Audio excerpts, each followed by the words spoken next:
You're listening to The People's Pitch, the official podcast of Minneapolis City Soccer Club, brought to you by Football Stadium Prince. Let's start the show. And as I talked about just a couple minutes ago, as Joe Watt stands over this one, he appears to be the one taking the penalty here. This is a huge confidence booster if you're a Duluth. Worst case scenario for City right here. And it stopped! Yes! And it stopped! Totally redeems himself. Matt Elder redeeming himself. Oliver with the right foot. The shot is goal! Oliver! Justin Oliver will break the scoreless tie. And it is 1-0 Minneapolis City. It's Hutton now on the offense with the left foot. Oh, it is now 2-0 Minneapolis City. Good finish. Nick Hutton taking his quick victory lap. Live from Ooda Pils Brewing. Oh, the feedback. We're hot. Beautiful Bryn Mawr, Minneapolis. Hello. This is The People's Pitch, the official podcast of your Minneapolis City Soccer Club. By my side, as always, is one of the greats, John Bisworm. John, it seems like just yesterday that we were firing up the computer and a bottle of bourbon in the conference room at your old work. With no idea what Ready to we do were doing. episode 1, and here we are 6 years later, turning 200. Here, cheers to that. 200. Wow, I figured out, for the folks watching online, I blend in perfectly with this thing behind me. You look great. I could not be more festive. Oktoberfest. But no, Nate, 200. Wow. You're speechless, obviously. I mean, honestly, I thought we would have been canceled by now. Like, we didn't say anything specifically that I thought we should be canceled for, but we also didn't really say anything that really mattered that much. So, I mean, why not? Just cancel us. But awesome to be here. Awesome. We got some great stuff going on tonight. Can't wait to bring some of the folks on. We got some special guests that are going to come in through the Zoom or through the technology. We got our producer, Tyler, here to my left, who you can't see. He really is the person, if you could see all these cords that are everywhere, he's the guy putting it all together for us. So thanks, Tyler. But yeah, man, let's dive in. Let's just get after it. Well, to properly celebrate our 200th episode, like John said, we've got guests that are going to run the gamut from being a big part of the podcast in the club's past, all the way to guests that truly represent the future, which is very, very cool. The Soccer Buddha is in the house. I just saw him around here. We were really excited to talk to Coach Jeremy Iwaskovich. We'll be joined via Zoom, hopefully, by another blast from the past. First-year City player Andy Laurie is going to join us. He's always a good one. Yes. We've got Joe from Ooda Pils. He's gonna walk out of the office and come and sit down next to us. He's in his own house here with us. We'll talk about the brewery and how it's grown and how cool it is to partner with them. And then we're going to talk to a player who hopes to be a part of Minneapolis City for years to come, just like his brother was. Futures defender Nick Kent is here. And so many guests because another year one player and Minneapolis City mainstay Abdallah Ba is going to be here. We are very excited. His first appearance on the pod. Yeah, I mean, he's been done some post game. Yeah, I've interviewed him and stuff, but nothing official here. But first, John, we got to talk. We got to look back on what 200 episodes has looked like because it feels like a lot. Before we got started, I always forget this. We never really talk about it anymore. What conversations led to hey, I know we barely have a club, but we should also have a podcast? I remember it vividly, Nate. We were working together at an ad agency with club chairman Dan Hudeman during that time, and we had just finalized the 18 players were going to come play with us. So we're like, we have a team. We can actually play soccer. We have a team. So I'm driving home from that night of work, and I'm listening to Serial, the podcast. So you're familiar with the Serial? About people that kill people? No, did Adnan do it? The NPR. It was like the podcast that got everyone into podcasts. Okay. And I was listening to Not serial killers. Oh, I mean, it was about a killer. Just look it up. Okay. Do your homework, man. Just look it up. Jeez. So, I mean, it was around late 2015, and I was I've heard podcasts before, but I have never done one. We can figure it out. If they can do it, we can do it, right? So I went home. I bought a microphone. I just started doing some research, and the next day I came to work, and I was like, "Hey, man, you want to do a podcast for Minneapolis City with me?" And you're like, "Yeah, sure." And then the microphone came. We did the show 2 days later, and now we're here. Yeah.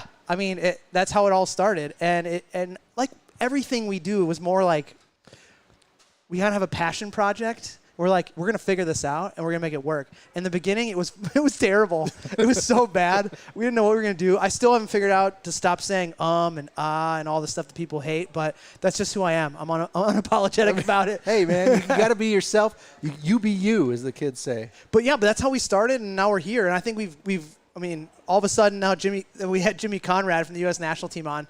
I mean, that's a pretty big one to get. And we had a little clip of him later on today, but like we just worked at it. And I think that we've done a good job, if I may say so myself. Yeah, I mean, that's true. Like in those early days, dude, like we really were figuring out how this thing worked on the fly. Like we just equipment-wise, our editing process, how many platforms we've been through, like all of it has evolved over the years. I don't even remember the first platform that the podcast lived on. I don't know either. It's defunct, and that kind of left. That's why we haven't been on Spotify for so long, but now we are. At first, I think we were successful really because we didn't know what we didn't know.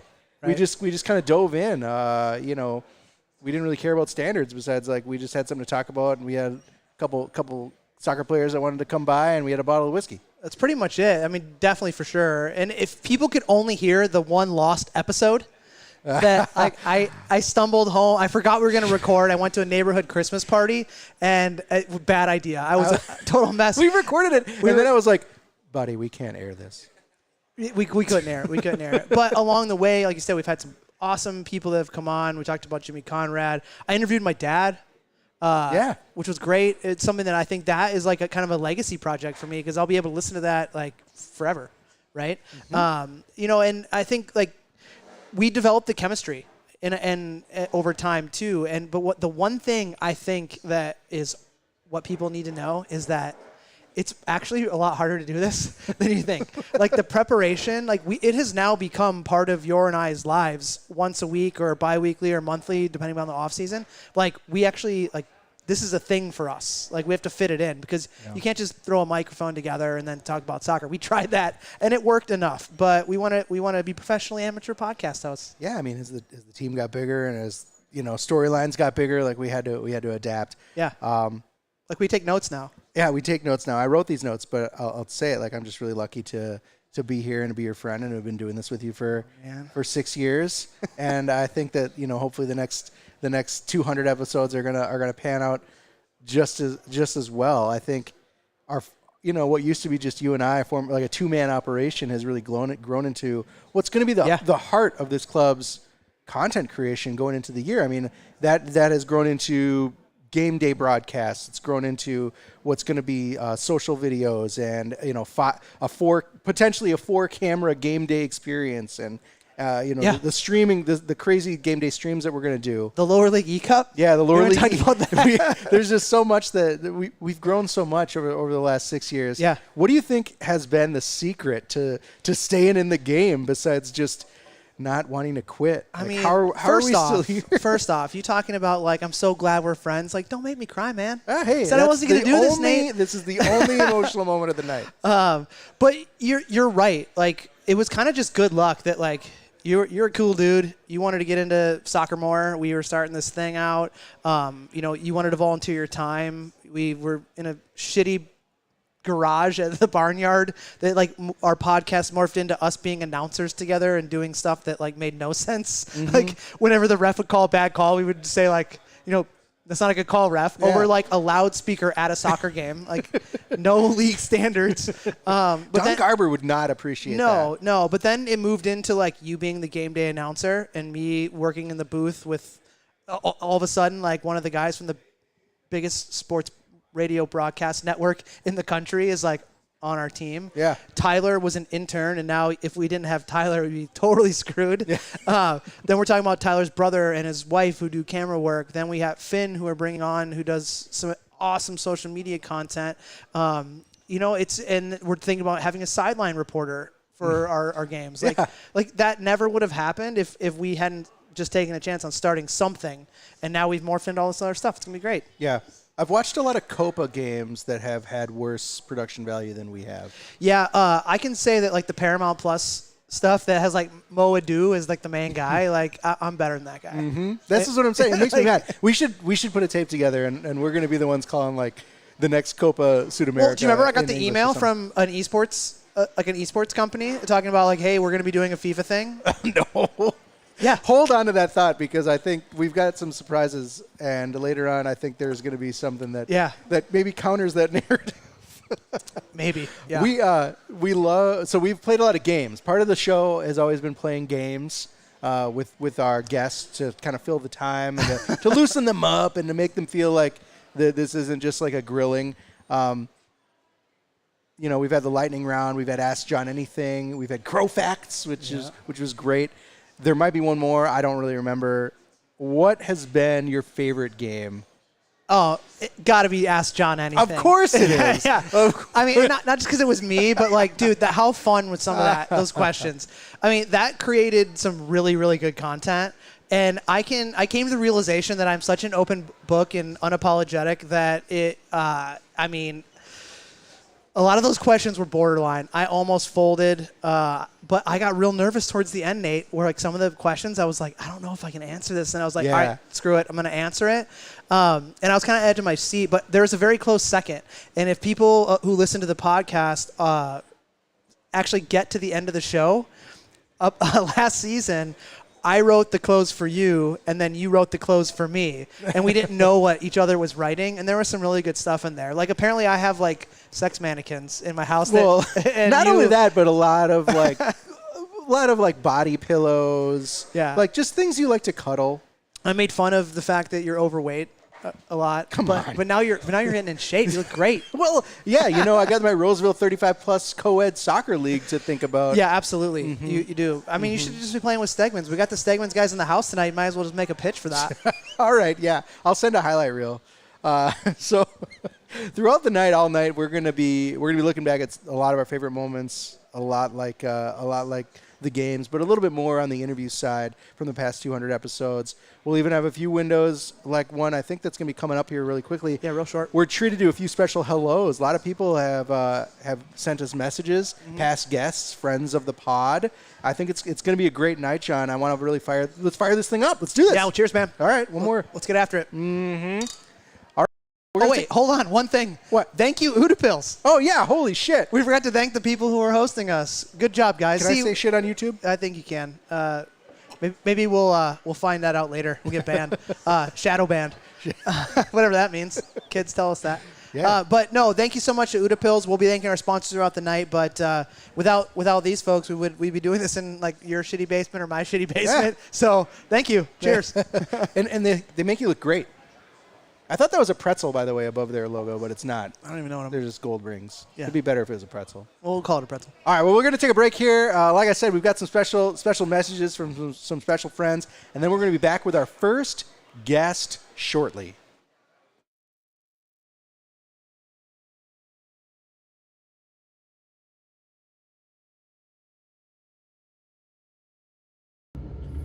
Nate and Biz, congrats on episode number 200.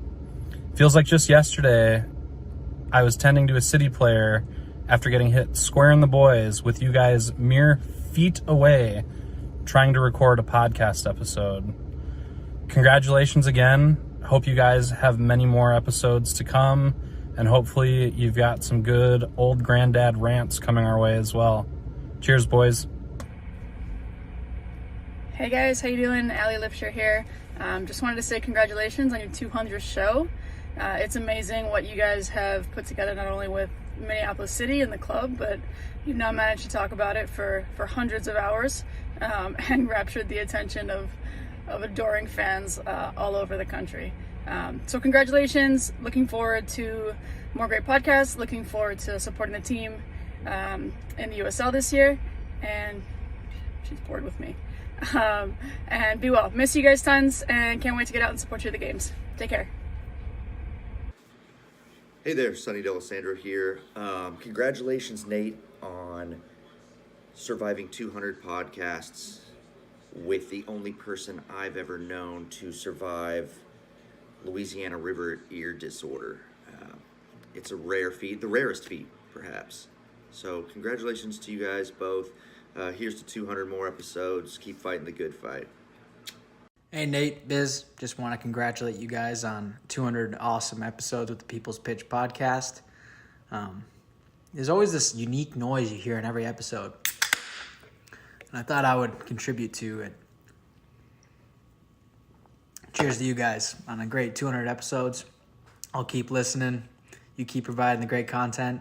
Only content that we might need to have a talk with is, I think it's been like 100 episodes since the Chazzle Dazzle's been on. We're going to have some talks. Have a great episode, guys. What's up, Biz? What's up, Nate? Calling to say congrats, fellas. 200 episodes is incredible. You guys are the best of the business. You go-to on everything Minnesota soccer. Appreciate you guys. What's up, lovely listeners of the People's Pitch podcast? It's your boy, Papa Panther. I just wanted to drop in and congratulate John and Nate on 200 episodes. I remember being on one way back when. I don't remember if that was before or after the Milwaukee trip when we got so drunk I tried to polka with John's dad. But anyway, here's to 200 more episodes. Cheers, boys. Hello, John and Nate and the people.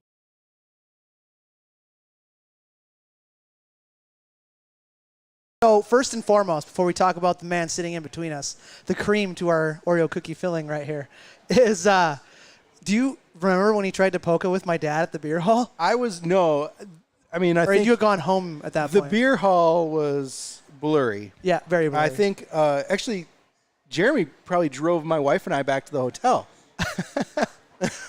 Dan drove me home. But I remember for sure. By then, you and Wexy had shattered two giant mugs of beer, you were trying to teach him the game where there was like a rhythm to like the Stein dance. cheersing, the Stein dance. Yeah. And I think on like two in a row, he just wham right into yours and they exploded everywhere. Yeah, you know what? We didn't pay for a dime. No, who cares? Yeah, that's the house the Bizworms built.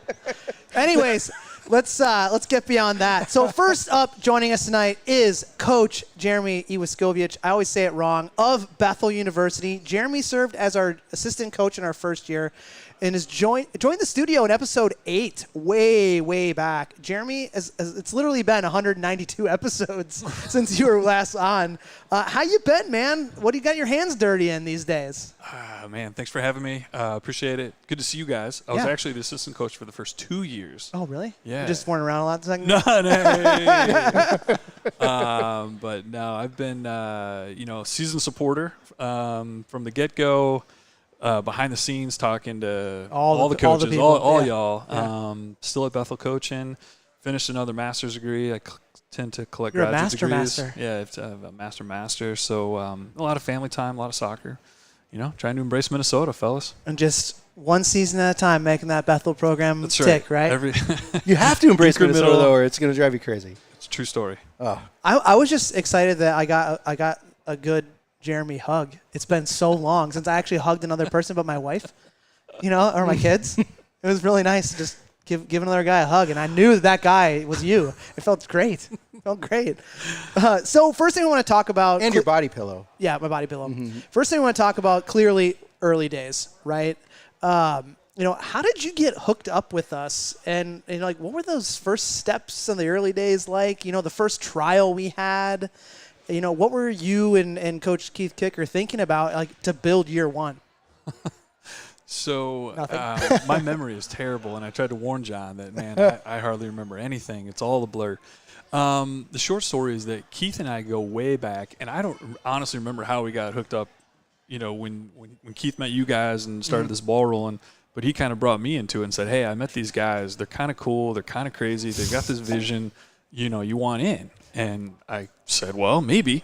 And I think it was a meeting. I met you at a coffee shop on Grand or something in St. Paul. I remember it was with the three of us. Yeah. And I think my soccer soul connected with your soccer soul. Yeah, and I was like, oh, okay, I'm in.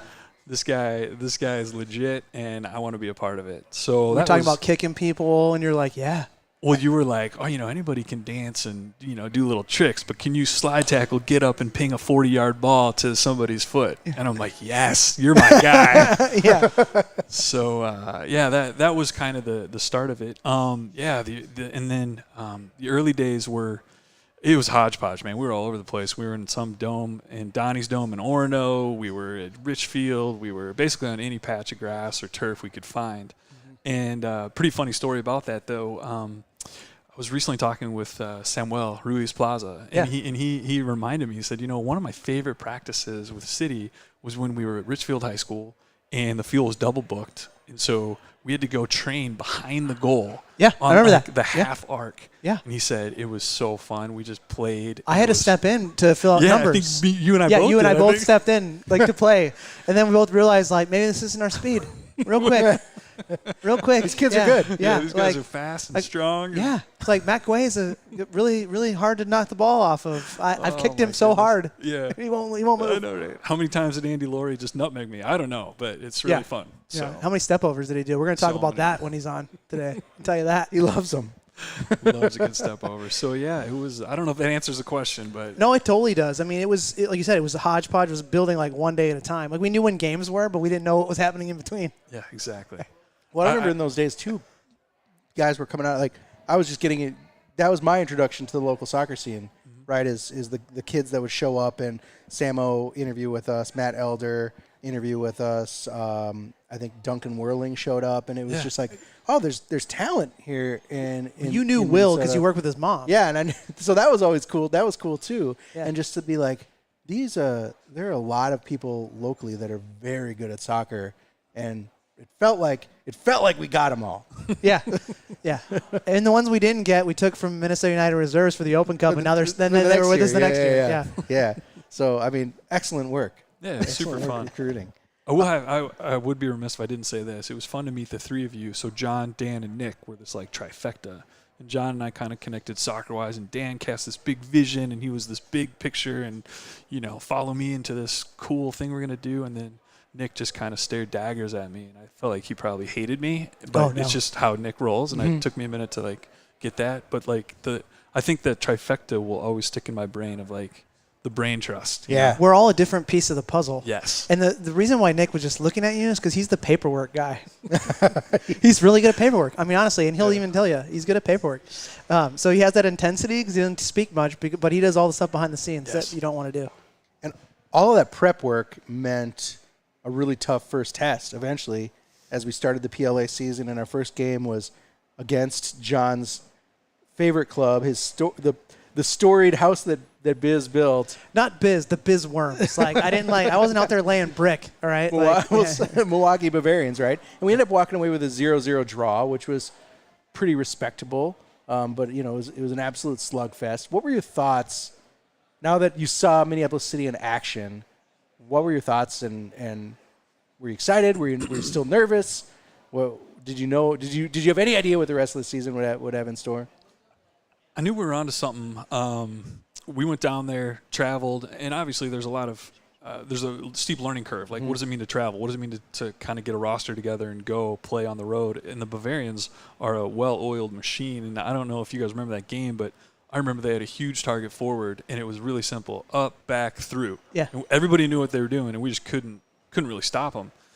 Thankfully, we kept a clean sheet, and maybe, got a point when maybe we shouldn't have. But it kind of lit a little bit under us. Oh, okay, this is those are the big dogs, and we can compete. We didn't even have all our guys either. Yeah, we didn't have all our guys. There's a long list of what we learned. But I think it was exciting more than anything, and it kind of gave us a little bit of a catalyst into, can't wait to get home and play in front of our own fans, can't wait to get more guys in the mix. So if anything, I think it was just very exciting and kind of lit a match.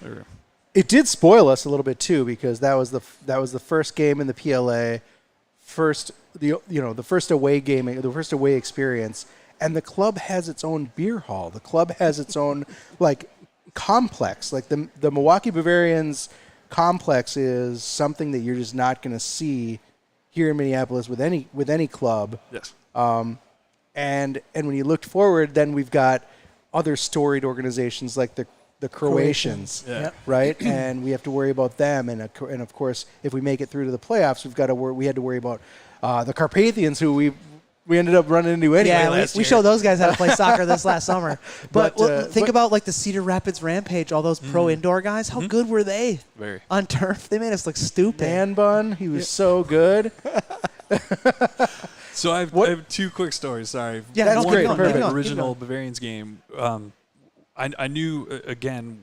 When did I know this was something cool and special? Well, at that game, the first game, our fans, the Crows or the Cats or whatever you want to call them, kind of got in a fight with their fans. Yeah, there was some banter. There was some banter, yeah. And it was friendly, but then maybe got a little bit like, hey, knock it off. When our fans got maybe a little too rowdy, and we kind of all loved it because we're like, hey, these are adults playing soccer, just calm down, you know.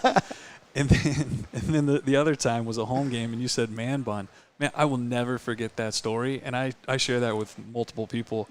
We're playing, I think it was Cedar Rapids, yeah, and we had to beat them to get in the playoffs. And their center defender had a man bun, and our fans were on the far side, and there was a group maybe of 10 to 20, I don't know, and they just chanted, which felt like for 30 minutes, it might have been 5 or 10, but they just chanted, man bun, give us a wave. Man bun. And they were relentless until man bun waved. Yep. And then man bun waved. And then it stopped.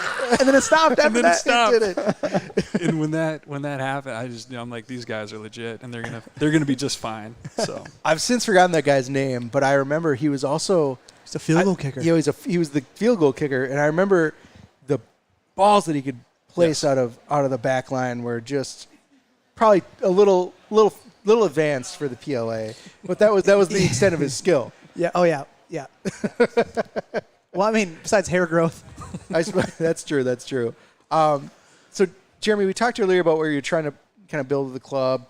Not really sure, just kind of going into it and seeing, hey, we've got some good players. Let's see what we can do. But really, it's the intangibles that you have brought to the club that have been, if I could say it, your legacy. It really has led to the club's sustained success, in my opinion. I would say, first of all, the first club catchphrase we ever had, soccer is a gift. It's amazing. Yeah, it's still here. Came from you. You know how many players text me the emoji of a soccer ball and a present? All the time. I can't tell you how happy that makes me, you guys. I really mean it. Like, gratitude's a big one for me, and soccer is a gift. And it keeps giving. Obviously, it's the best sport in the world. And I tell my guys at Bethel, the real gift are the people and the relationships you make along the way. And that's what I think the club embodies, that idea of soccer's the gift, but the gift is the relationships that we build. And, going down the player list and even seeing you guys tonight, I gave you a big hug because, man, it's awesome. It's fun to see you. It's so great. So I can't tell you how happy my heart is to hear that. That's a big part of that is making sure that the players, the coaches, even the fans, you've got the right perspective, right? This is lower league soccer. What does it mean to have the correct perspective, the right perspective, at lower league soccer, at the lower league level, or really at any level when it comes to soccer? That's a good question. And I think there's a deep answer. I think there's a shallow answer. I'm just going to jump in the deep end. Yeah, that's why you're here. Well, it's going to lead into our next question. So please do. I think one of the things that makes City unique and special is that you guys are brutally honest, and then you follow through.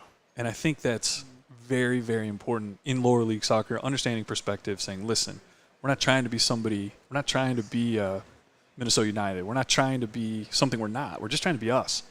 And I think that's part of the beauty of the club is that you guys don't not only say it, but you embody it. Mm-hmm. And that brutal, honest, like, this is who we are, this is who we want to be, this is the next step we're going to take. I think that's a game changer for you guys. So it's okay to say we are, for instance, we're in the NPSL, and the goal is just to win the NPSL North. Yes. And then you do it, and the next goal is we're just going to try to make the playoffs. And the next goal is like, oh, shit, we can do this. Like, let's win this whole thing. Let's win the whole thing, yeah. Yeah. So I'm going to build off that. So we call you the soccer Buddha. I'll take it. You're known in some circles. Some circles, but our circle, you are known as that. Like, whenever I talk to MVB, I'm like, talked to the Buddha last night. He's like, oh, yeah. He's like, I talked to him last week. Your philosophy and teaching, I think, gave birth to the mantra that we call the brotherhood. So you've talked a lot about, like, it's about the people. a player, a locker room culture a player philosophy and a locker room culture that still lives on today. And like Ben Wexler took that and ran with it. He's a big brotherhood guy. Yeah. And Matt Elder. But tell us, like, without getting too deep here, I know we do have some time. We can bring you out another time and talk deeper. But talk about your overarching soccer philosophy about the game and how that maybe led to like how the brotherhood started with City and then now how it's just kind of spread. Man, that is a deep question. I think soccer is the best game in the world, and I think it's beautiful, and I think it's the game that most replicates what life is like. Within the game, you have ups and downs and rhythms, and you have success, and you have failure, and you have good times and hard times, all within this 90-minute context, all in the confines of this rectangle, and you can't do it by yourself. 11 men matter. It's a weak link sport. It's not a strong link sport. Mm-hmm. We're only as good as our weakest player, and this is why Messi can't win games by himself. That's why he's won a World Cup. Because it's a weak link sport, and so I think ultimately that's what gave birth to this, is that we need everybody to be on board, and that means not just the guys on the field, but everybody on the bench and everybody at training and everybody who didn't make the travel roster and the support staff, and the support staff and the fans, and we need everybody to be behind us and together, kind of aligned with the vision of, hey, this is for us. And so I think that's the short, quick answer I can give you, and that's steeped in a lot of theology and philosophy and lots of other things that I kind of read about. Are you going to write a book about this? It's possible, man. I think you should. I joke about it. I think you should. I'd be happy to. I've read some pretty terrible toss soccer in some books, notes. Some notes there. You could write a book. Yeah. Here's what I'll say though, and this is where I jived with City. I think it's possible to work your butt off and have fun at the same time. I think those two things coexist. Yeah. And to be honest, I think you have the most fun when you work your butt off with people you care about. And so in those early days, when we had these guys who, some of them knew each other, some didn't, it was like, listen, we're going to work hard and we're going to have fun. And I think that's the spirit that John and Dan and Nick had, and that's the spirit that the supporters brought. And, the amount of work behind the scenes that people did to make everything happen, mind-blowing. And so I think as a coaching staff, it's like, hey, we're just a part of this, and we see all these other people working their butts off. Well, let's do it too, and we're going to invite the players into it as well.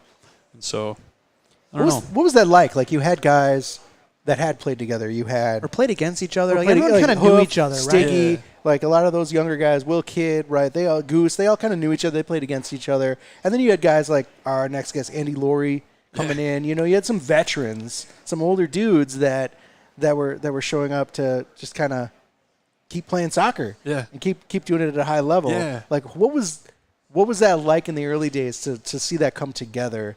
Well, I think the context was so unique that everybody was kind of like, I don't know, this is new. What's this about? Let's see. So there was a posture of like humility and openness to like, I don't know, I've never done this. And we asked guys to play out of position. We asked guys to come off the bench who never had, but everybody's open to it because of the new thing that was being created. And yeah, man, it was a mess sometimes. Oh yeah. But it was also beautiful sometimes. Yeah. And I think that's the birth of any new thing is like that.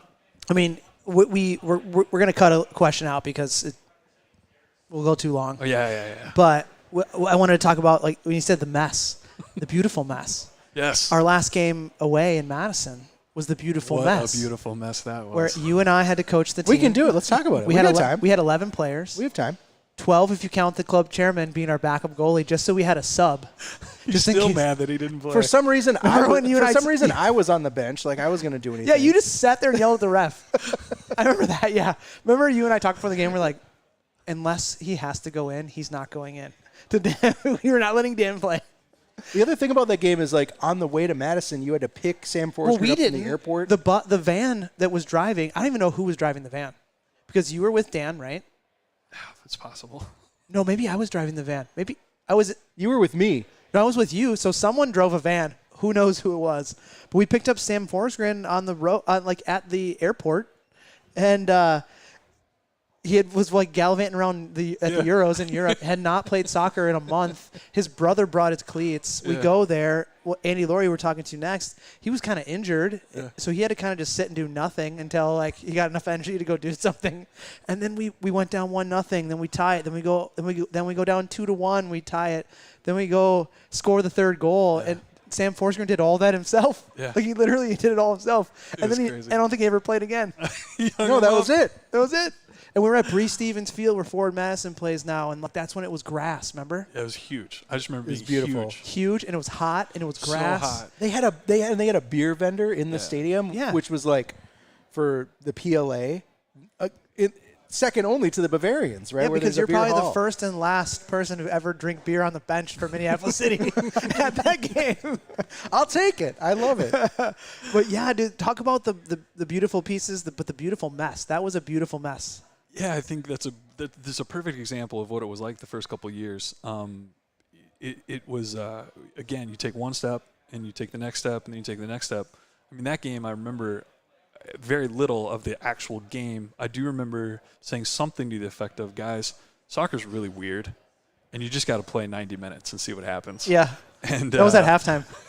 And, we went down, and I think it was a silly goal, and one of our defenders who maybe contributed to the conceding ended up getting either the game winner. He scored the tying goal. It was Lance Gaspar. Yeah, Lance. Yeah. Great memory. That was Matt Murakami before he was around. Lance Gaspar was the pre-Matt Murakami. Pretty much, yeah. Mm-hmm. Yeah. And I remember Matt Eldridge saved one off the line that he'll say didn't go in, but it went in. It went in. It was a goal. Yeah, but he sorry, Matt.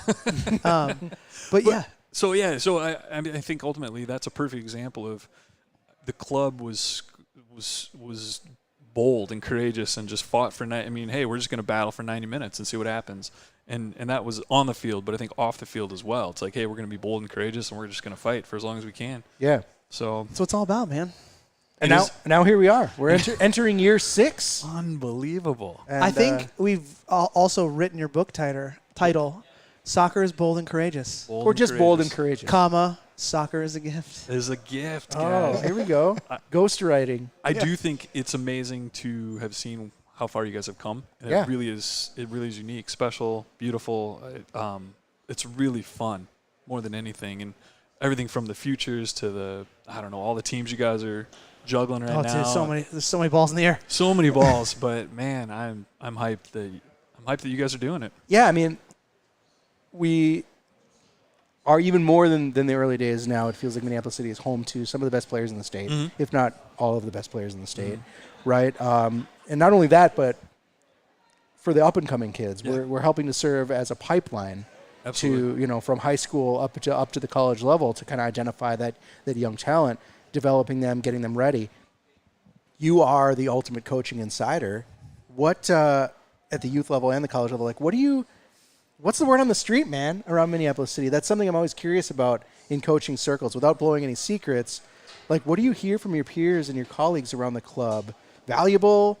Hacks? No, man, 100%. It's good stuff. The kids, so at the college level, the kids are all talking about it. They know. That's good. Yeah, it's good. It's really good. And you're like, guess what? I was there when it started. I know people. Yeah. No, but they're talking about it, and there's a buzz for sure. The futures thing is really quite helpful. Minneapolis City 2 last year. I don't know what it's going to be called this year. It's just Minneapolis City and then the futures. Okay.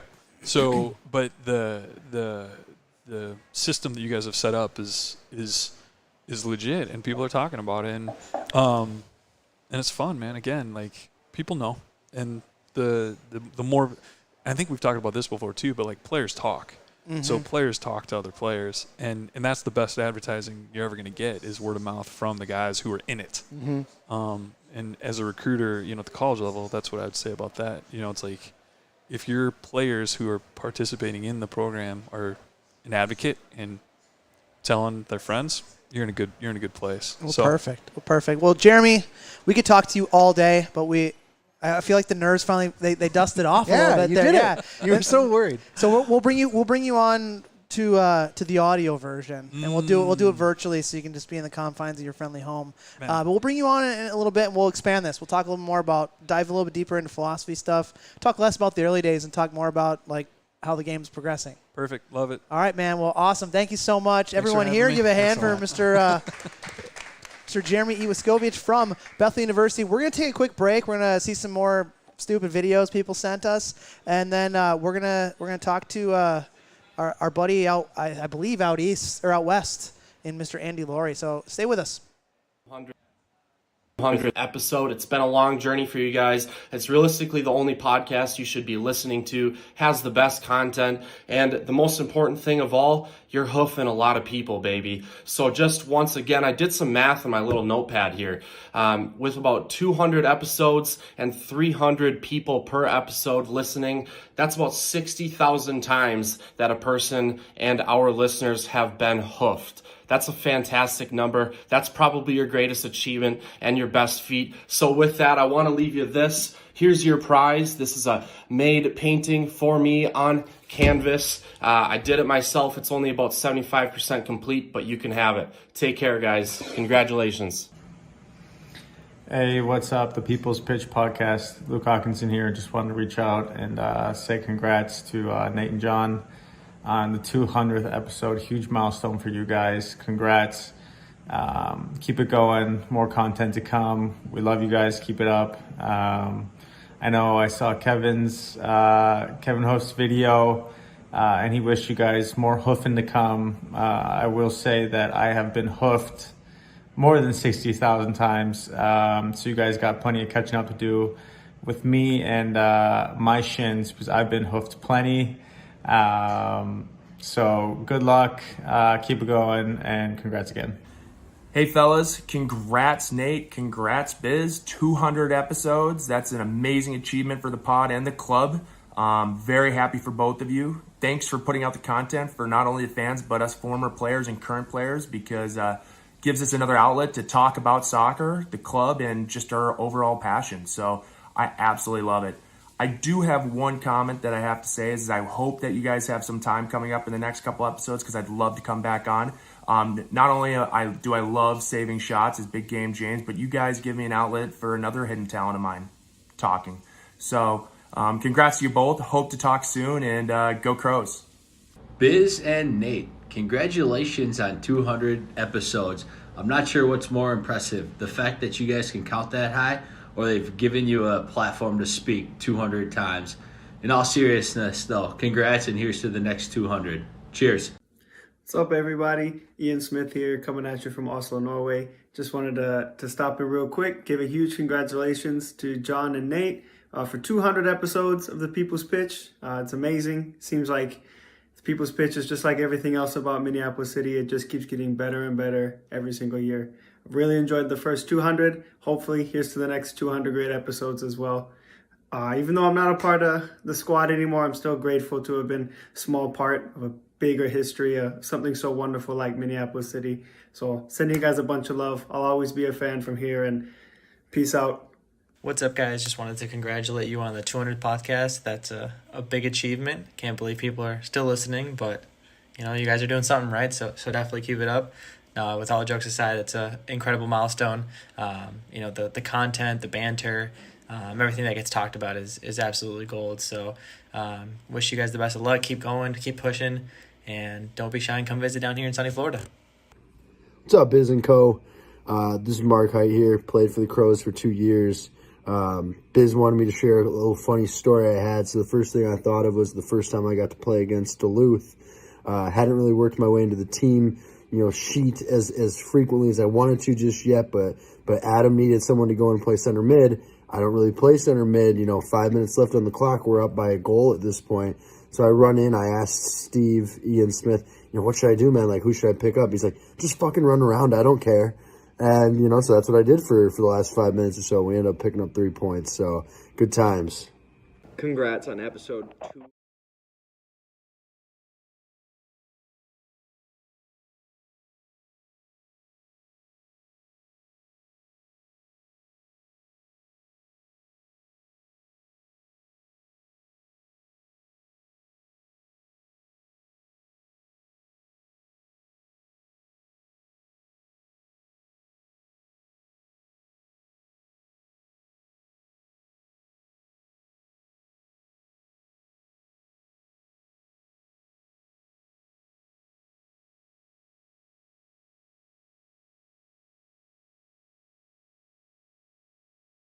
So we are pleased to welcome back the show the truly only unique person that I've ever met in this club, to be honest with you, that no one else replicates. A club legend both on the field and off the field, former city forward and the owner of the greatest facial hair to ever dawn for 90 minutes, Mr. Andy Laurie. Andy, what's up, man? You're shaking your head. Chilling, guys. Just hanging out on the couch in San Diego, living the dream. So where are you joining us from? Are we in Asia, Scandinavia, West Coast, East Coast? Where's Laurie flying these days? Ian Smith was trying to get me to be his agent, but I am currently in San Diego, so just hanging out. That's nice. My sister lives in San Diego. Where do you live?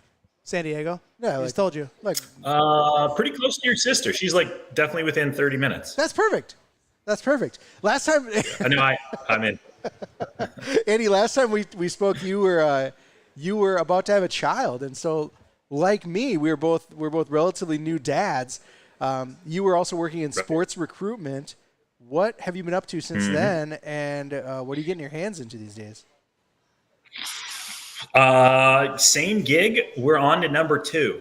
Whoa! Nice. 4 months away. All right. Congratulations. Everything works. Yep. Yep. One was a smash hit. Yeah.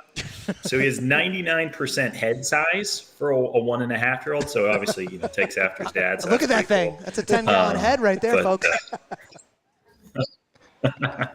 But yeah, no, I'm still working in the sports recruiting game, and we moved to San Diego. We're in Chattanooga, and we just moved to San Diego a couple months ago. So left my jacket, but getting ready for number 2, and then just gearing up for I got an alumni game with the indoor team that I played in here. So just totally focused on that 8 minutes for halftime.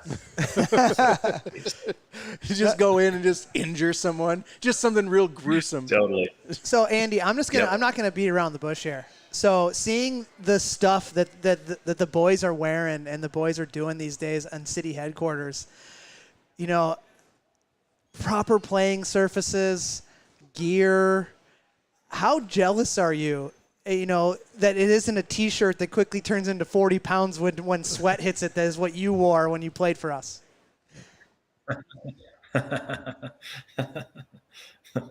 Yeah, the swag's pretty nice. I got to be honest. I don't have any. I mean, well, we'll change that. Who's to blame for that? It's for sale on the internet.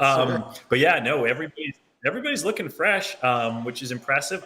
What shocked me the most is the wrinkles. I got to be honest. I'm seeing some more wrinkles and some receding hairlines. So was enjoying that on the montage. But the kit looks awesome. I know mine will be here soon, so just really excited for the comp kit. I'm fired up. Be wearing you know what's that all gonna the happen? time. You're going to do what Brandon Ba did to me when I asked for New England Revolution stuff, and all of a sudden something from my kid's going to show up, not me. Andy, you've had the opportunity to play high level, both amateur soccer, with stints and dips into the pro game, both stateside and abroad. We talked to you about it last time. As Minneapolis City moves into kind of running out a team on the USL2 level, the highest level of non-professional soccer in the U.S., what advice do you have for the guys as we make this jump this year? As a guy that's been there, as a guy that's played at that level a couple times before, I mean, this is their first time there for a lot of them. What do they need to know? Kick and run. I'm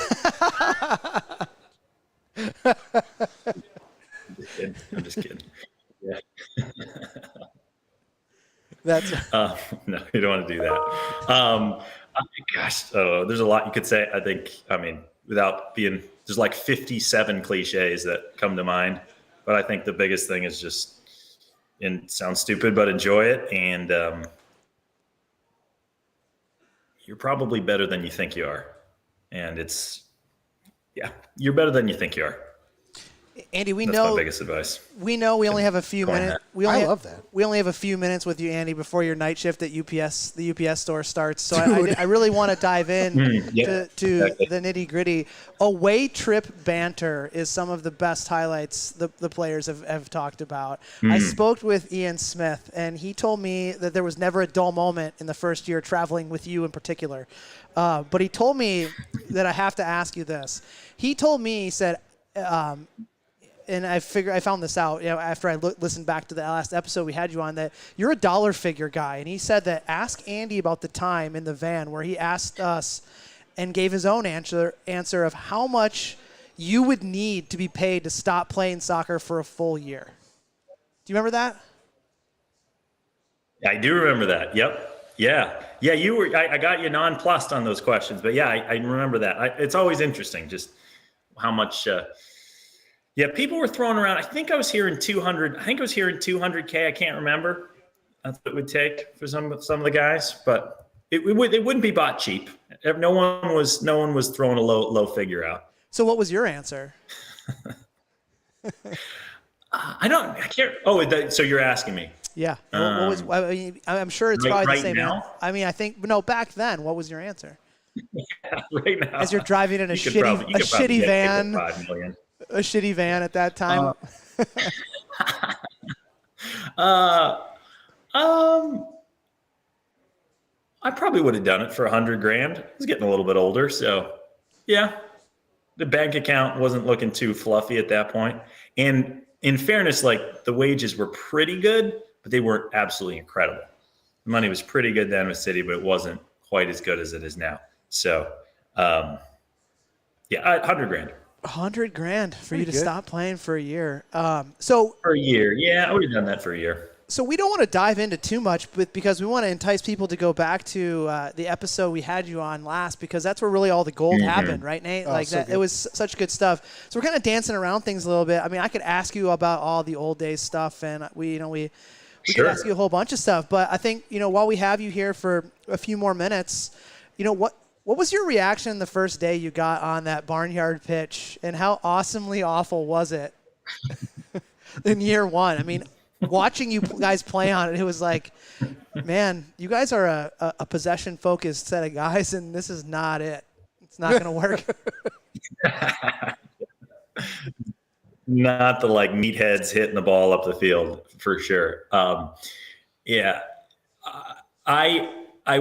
was trying to figure out what I was going to do. I just gotten cut. I was just coming back from a knee injury, and I was like, I'm going to do this. I was like, oh, these guys seem pretty cool. I remember that guy played from Stegman's. He's kind of funny. He seems cool. The coach, Keith, had a good haircut, and I was like, all right, these guys seem cool enough. Buddies coming to practice with.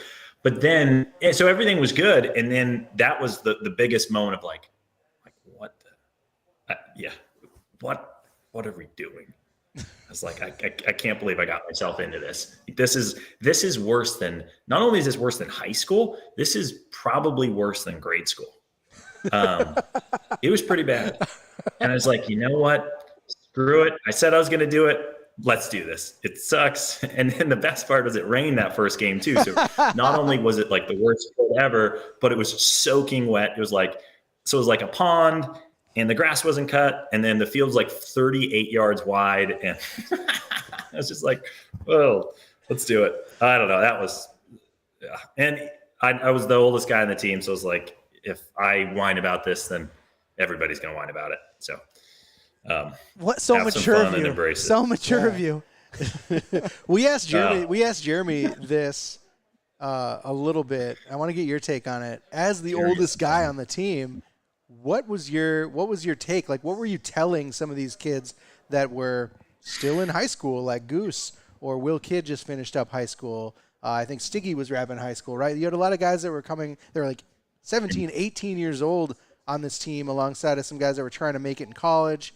And then there was you, only a couple years older, but still probably felt like an old man. Like, what were you telling them about what this experience was going to be like, or kind of how to carry themselves? Yeah, I don't know that I gave any deep-seated wisdom. You're an amazing I think I role flexed model for him a few times, showed him the biceps a couple of times. But, Yeah, I don't know. I honestly, it was a good time for me. I had a lot of fun, and I needed to.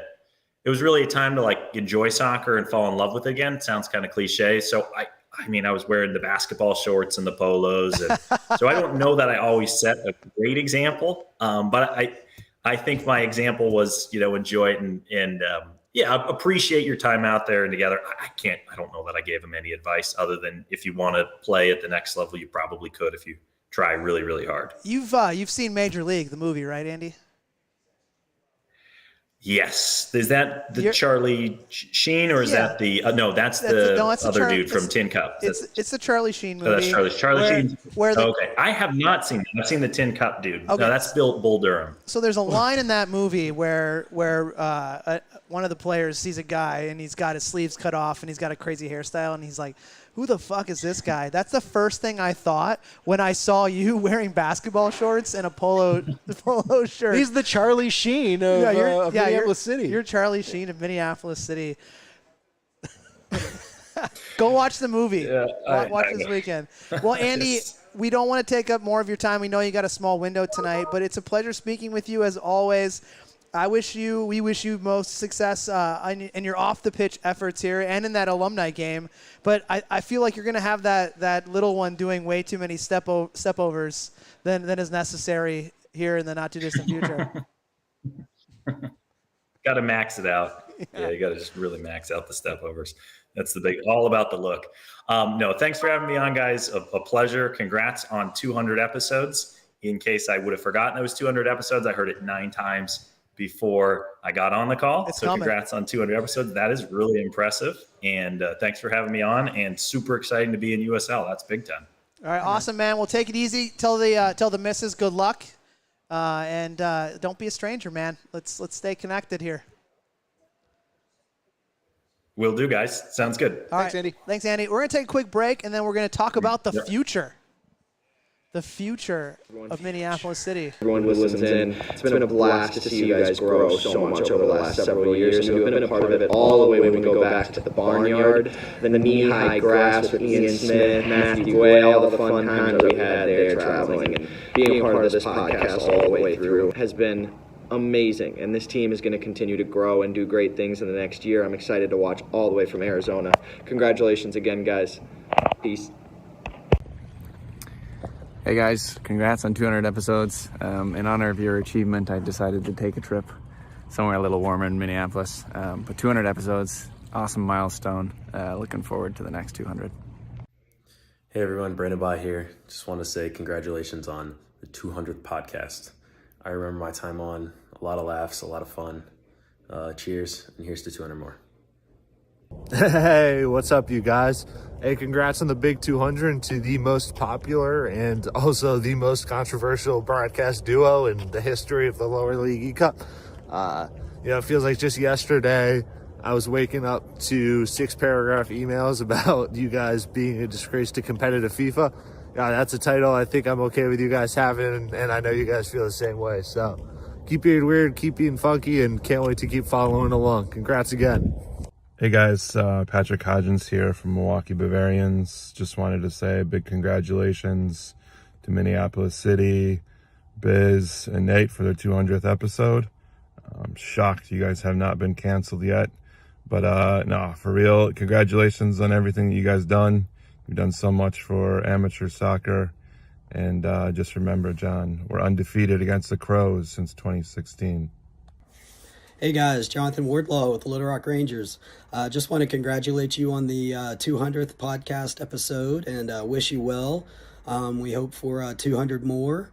That's all I got. Just congratulations on everything, and let Dan know that we're still looking for his car down here in Little Rock. We've got our eyes peeled, and if we see anything, we'll let you know. What's up, everybody? This is Max Kent, former Crow. Wanted to wish the People's Pitch podcast a happy 200th episode. It's quite an achievement, but in reality, what's it compared to all the trophies we won along the years? Can't say enough how much I miss everybody back home, but I can't wait to watch the Crows fly into the USL2 this spring and summer. So Hope everyone's well. Talk soon. Hey, John. Hey, Nate. This is Jeremiah Johnson from Minneapolis City Futures. Congratulations on 200 episodes. I remember listening to the first few podcast episodes before the club ever played a game. You guys have definitely come a long way since then. Again, congrats on this milestone achievement. Make sure to celebrate with a few sips of Summit, Utepils, or maybe even Old Granddad. Congratulations, boys. Hey, Nate and John. Brian here from the Citizens. Just wanted to congratulate you on your 200th episode of the People's Pitch. That's huge. You guys have been putting out awesome content. Keep it coming. And remember, just don't drink too much. You still have a show to finish. And as always, fuck Duluth. Hey, Uncle Biz and Nasty Nate. AO here. Congrats on episode 200. I'm honestly surprised that whatever platforms host you have not kicked you off yet. But I think that just goes to show that someone out there likes what you're putting together. So keep bringing the fun, the quirky, the on-brand commentary to our club. And, you know, the Crows are going to fly higher than ever this summer and truly give you something to talk about. Cheers. Hey, everyone. It's Fletcher. Welcome back, folks, to the 200th episode of the People's Pitch podcast. Been a great night so far. We talked to Andy Laurie, and he hasn't changed. He hasn't aged. He hasn't changed. But next up, we have a person that has a bit of a different story to tell. We've had siblings play for the club before, whether it was like Justin or Tyler Oliver, Whitney and Martin Brown Jr. But our next guest is someone that joins us under the club umbrella and as our first, we'll call it like legacy player. Yeah, your legacy pledge. Yeah, a legacy pledge, like a fraternity, from a well-known soccer family around these parts, and that is former St. Louis Park High School standout and current Futures player, Nick Kent. Nick, man, welcome to the show. How you doing? Good. How are you guys? Thanks for having me. Is this the first podcast you've ever been on? Yeah. Well, we make it easy for you.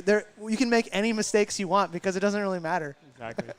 So unless these people are really weird and they're getting a little too deep into city fandom, most people have never heard the name Nick Kent. Probably heard Max Kent, your brother, standout key performer for many years at the club. But he's since hung his boots up and he's out of here. Moved out to D.C. for a 9 to 5, and now it's your turn. Nick is busting onto the scene. Introduce yourself to the fandom. Talk a little bit about your soccer journey, how you grew up in the game, and how you got hooked up into Minneapolis City beyond probably the obvious, like my brother was in the club. Yeah, I been playing soccer a while, whole life. Started with St. Louis Park Soccer Club, moved on to Park Valley, and then eventually made the switch to Tonka Fusion Elite, and then been playing there for 5 years now. And then just last year, just started Minneapolis City, the Futures program, and then, yeah, I mean, you said not state the obvious, but I got it introduced to Minneapolis City through my brother. But so kind of just been following them ever since he started back in 2017, 2018. So Sure. So I'm also a product of having a father who coached, and it was heavily integrated into soccer, the soccer world that way. What was it like growing up in that type of household for you? I feel like I know the answer, but what was it like for you? Was it like mine, where there was a soccer ball always going around, things getting broken, fights breaking out? Yeah, we always had a soccer ball in the house, but it was never something that was like pushed onto us. We all kind of adventures through all different sports. I've played basketball, hockey, baseball, so I've played a bunch of different sports. But it was just kind of something we all loved to do. We all did it together. So but it was nice having parents that both played soccer and kind of like little figures to follow after. And It's kind of nice because like my parents never forced the game on me. There was just always a soccer ball around. But like I also played basketball, I played tennis, played golf. I played those other things, and it was great. It's great when you run into a soccer family who also is okay with other sports, because I feel like there's a lot of times where you just kind of get forced into one thing, and then that's when the burnout happens, and you kind of organically find like, hey, I feel like you're like me, where you're like, you know what, soccer is kind of my thing. I kind of like it, but I also like going on dunking on guys. I assume you can do that. I can't. But shooting hoops and doing other things is fun. I know you kicked field goals for the football team.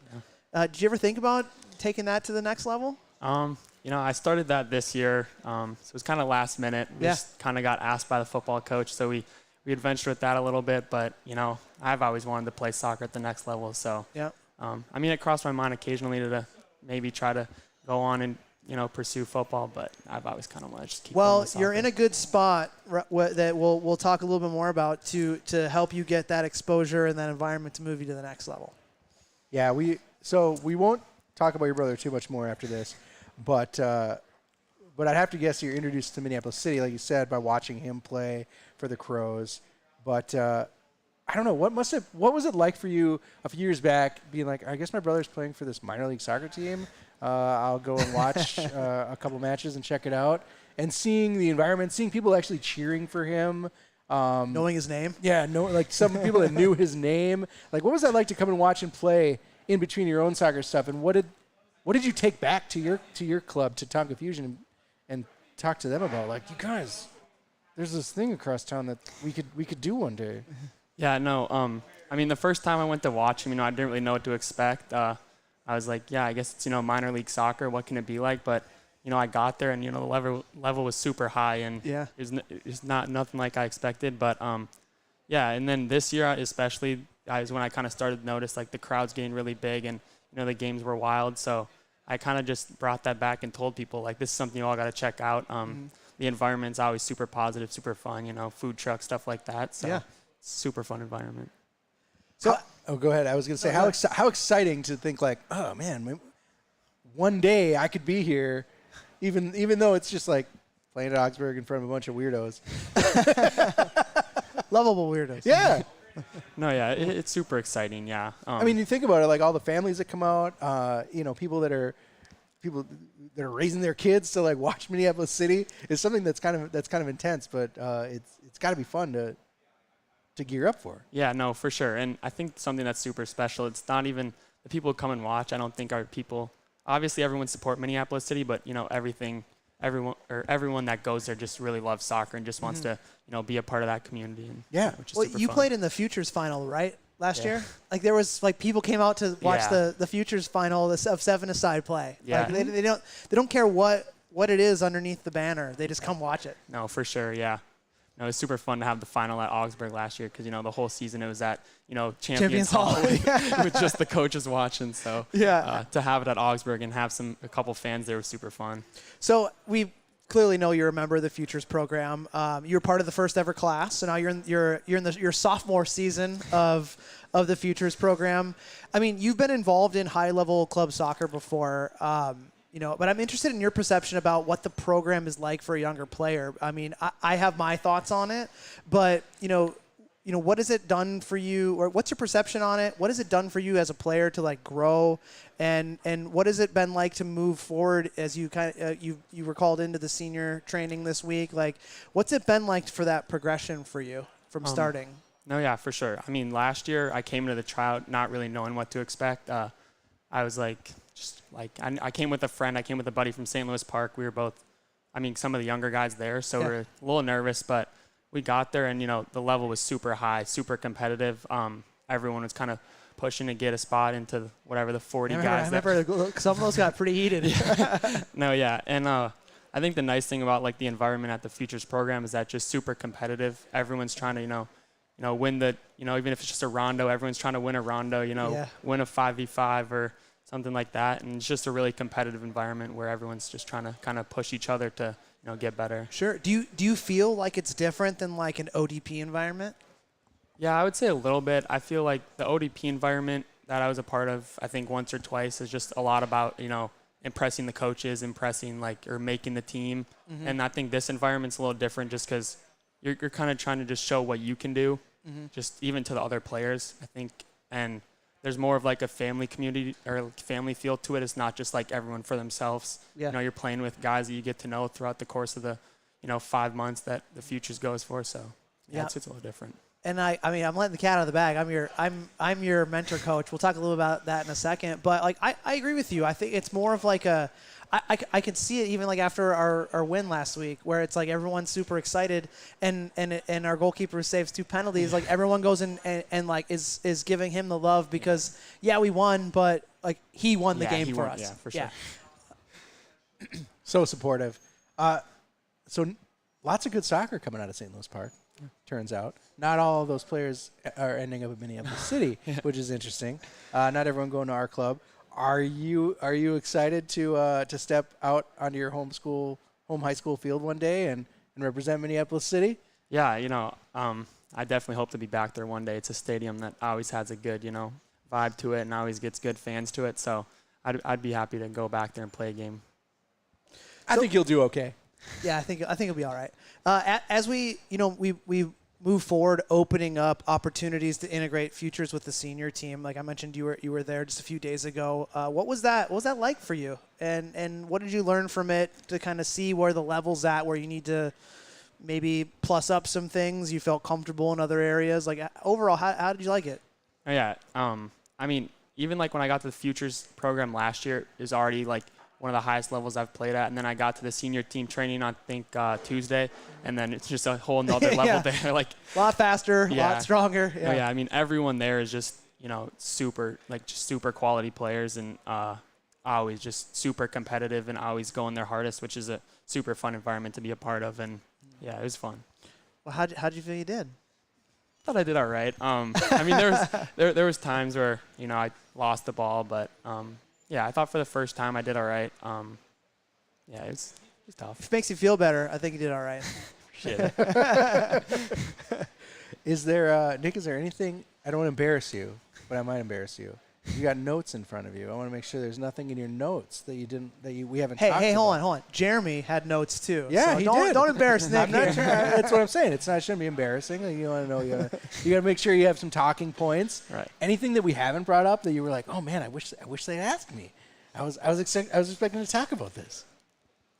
Maybe our futures team. I was going to get right into that. I was getting right to it. Yeah. Talk about our futures team. Go ahead. I mean, it's a team that's made up of guys from, I think, a bunch of different backgrounds. Riverside Rovers. Yeah, Riverside Rovers, exactly. Yeah, but it's a super good team. Everyone gets along super well, which I think is super important for kind of the style that we play. And yeah, super technical players, super fast. Yeah, I think all around we have a good team put up. To this guy, he drafted him. I drafted the team. Yeah. That's Nick, sweet that you got to draft them. Yeah, Nick, you were my first pick. I build from the back forward. Yeah. So I was like, you gotta have the spine. You need the spine. You say that a lot. But real quick, John. Like, I want to talk to Nick about, like you said, kids that come from a lot of backgrounds, all playing together. That's across the entire futures program.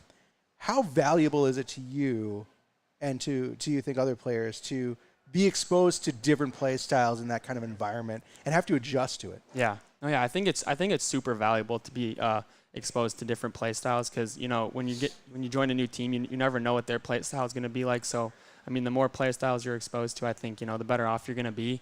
And I think that's one of the good parts about the futures program is all the players come from all over the state, which I think helps every player in the program to be exposed to a bunch of different play styles. Yeah, absolutely. Well, Nick, it was super awesome having you join us. Appreciate you did a great job. As your Riverside Rovers mentor coach, I look forward to continuing to work with you, bringing home that title. We're 2-0. Yeah.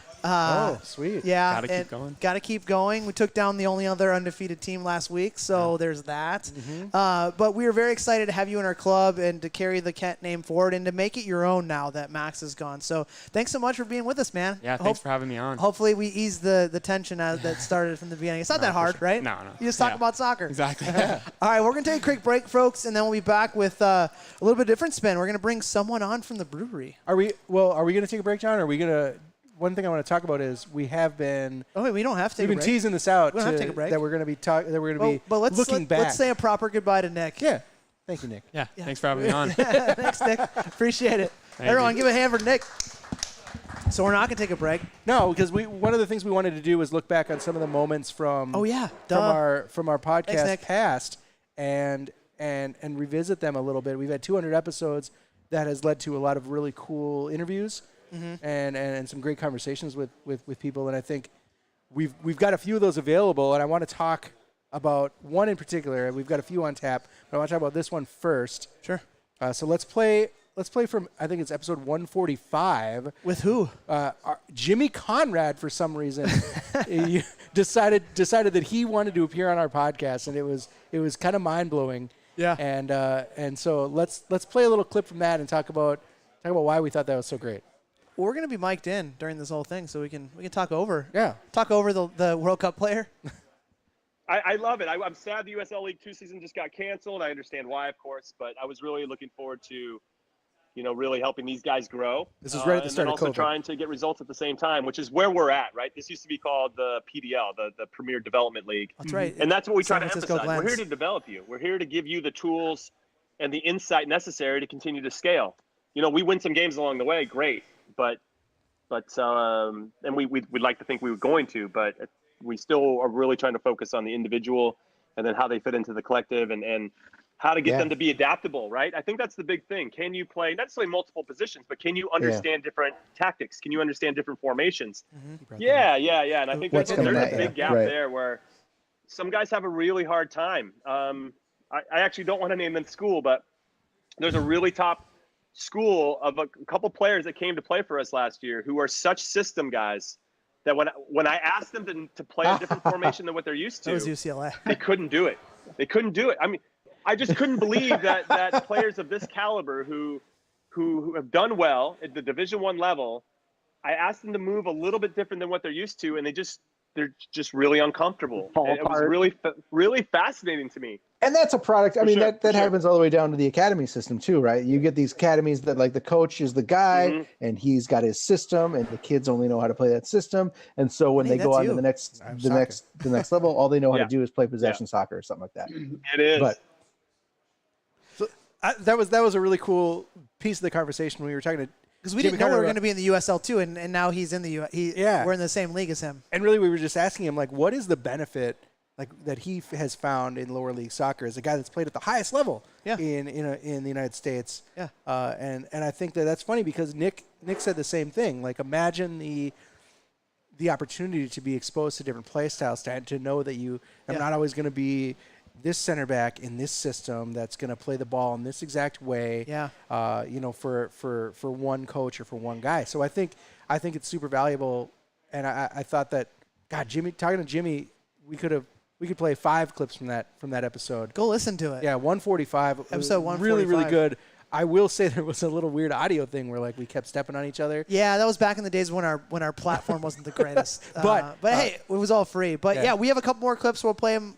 But we're gonna take just a quick pause, and then we're gonna bring on a member of the brewery. Talk to us a little bit about who is Ooda Pils? Who is Ooda Pils? Who is the Oot? Yeah. So take a quick break, and we'll be right back with you, folks.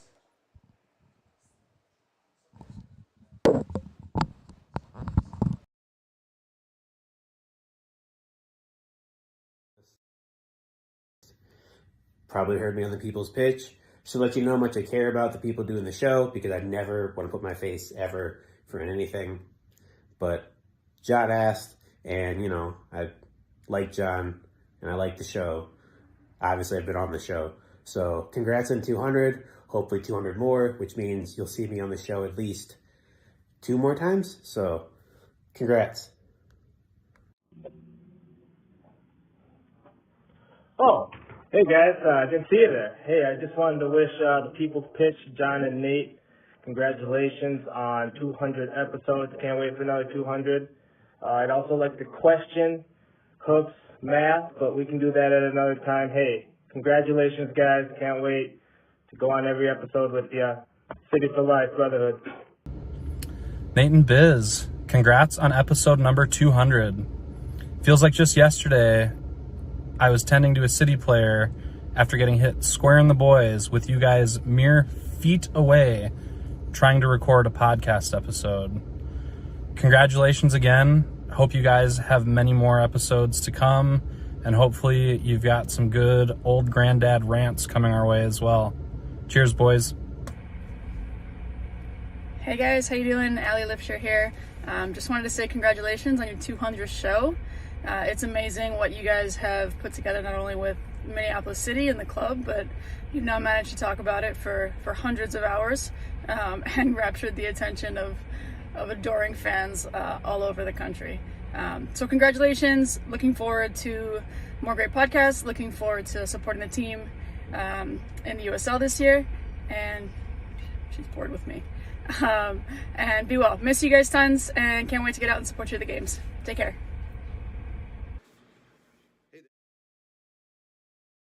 Here, Sonny. All right. Well, up next we've got Jolene from the brewery from Ooda Pils, where we're at right now. One of the kit sponsors for our Futures League teams. Joe, thanks for joining us. Thanks for talking about soccer and about beer and all the awesome stuff in the world right now. I'm jealous of the fact that you got the training gear before I did. And it looks great. It looks great.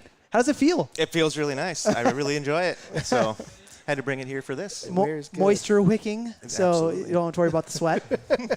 First thing I want to do, Joe, is talk about the brewery. Yeah. Not too long ago, I lived right down the road on the other side of Penn in a former life. And this was just like not the area to be. Like I think I walked my dogs down to the park, and it was like that was about as far as we went.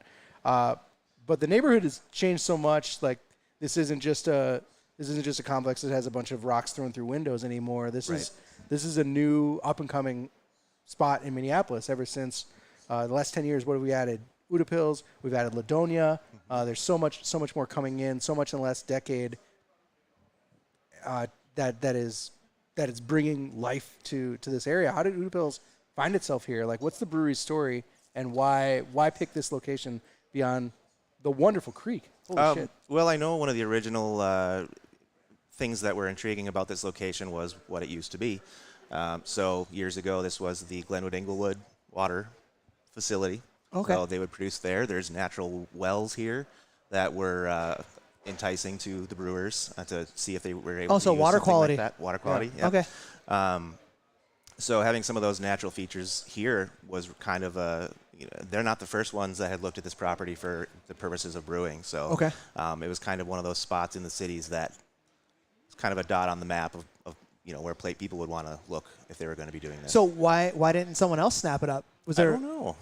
I don't know a lot of the back and forth as far as why or how we ended up here versus someone else, but you did. But we did. We did.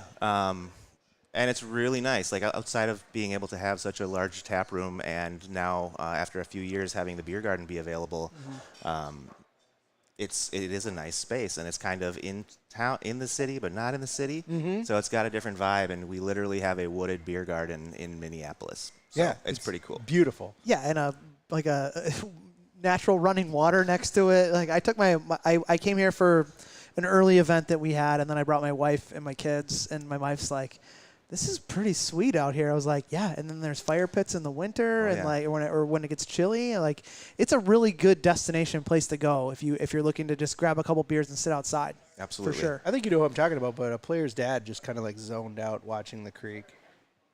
Like I saw him just kind of walk out of the woods and just stood there and watched the creek for a long time, and I was like, "That's on brand. That's on brand. That's what this place is here for." Joe, how about yourself, man? How did you get into the beer life?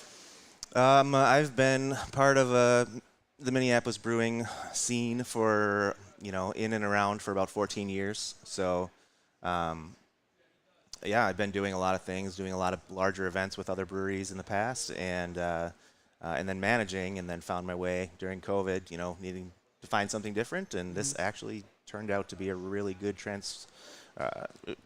a place for me to transfer from with the skills that I had. So you start out in brewery, but more on the event planning side? No, well, in the very beginning, Yeah. it was all about big events and things like that when all the breweries were still pretty small. So the backyard bash with volunteering, Summit doing and those kind of Surly things. Fest, that kind of stuff? Yep. So that's kind of where it all started. And then I actually, 2014, was in a job where I was being laid off over the winters, kind of a seasonal gig, and decided that was the end of it. So I got in full time and kind of went from there. Nice. And it just stuck. Yep.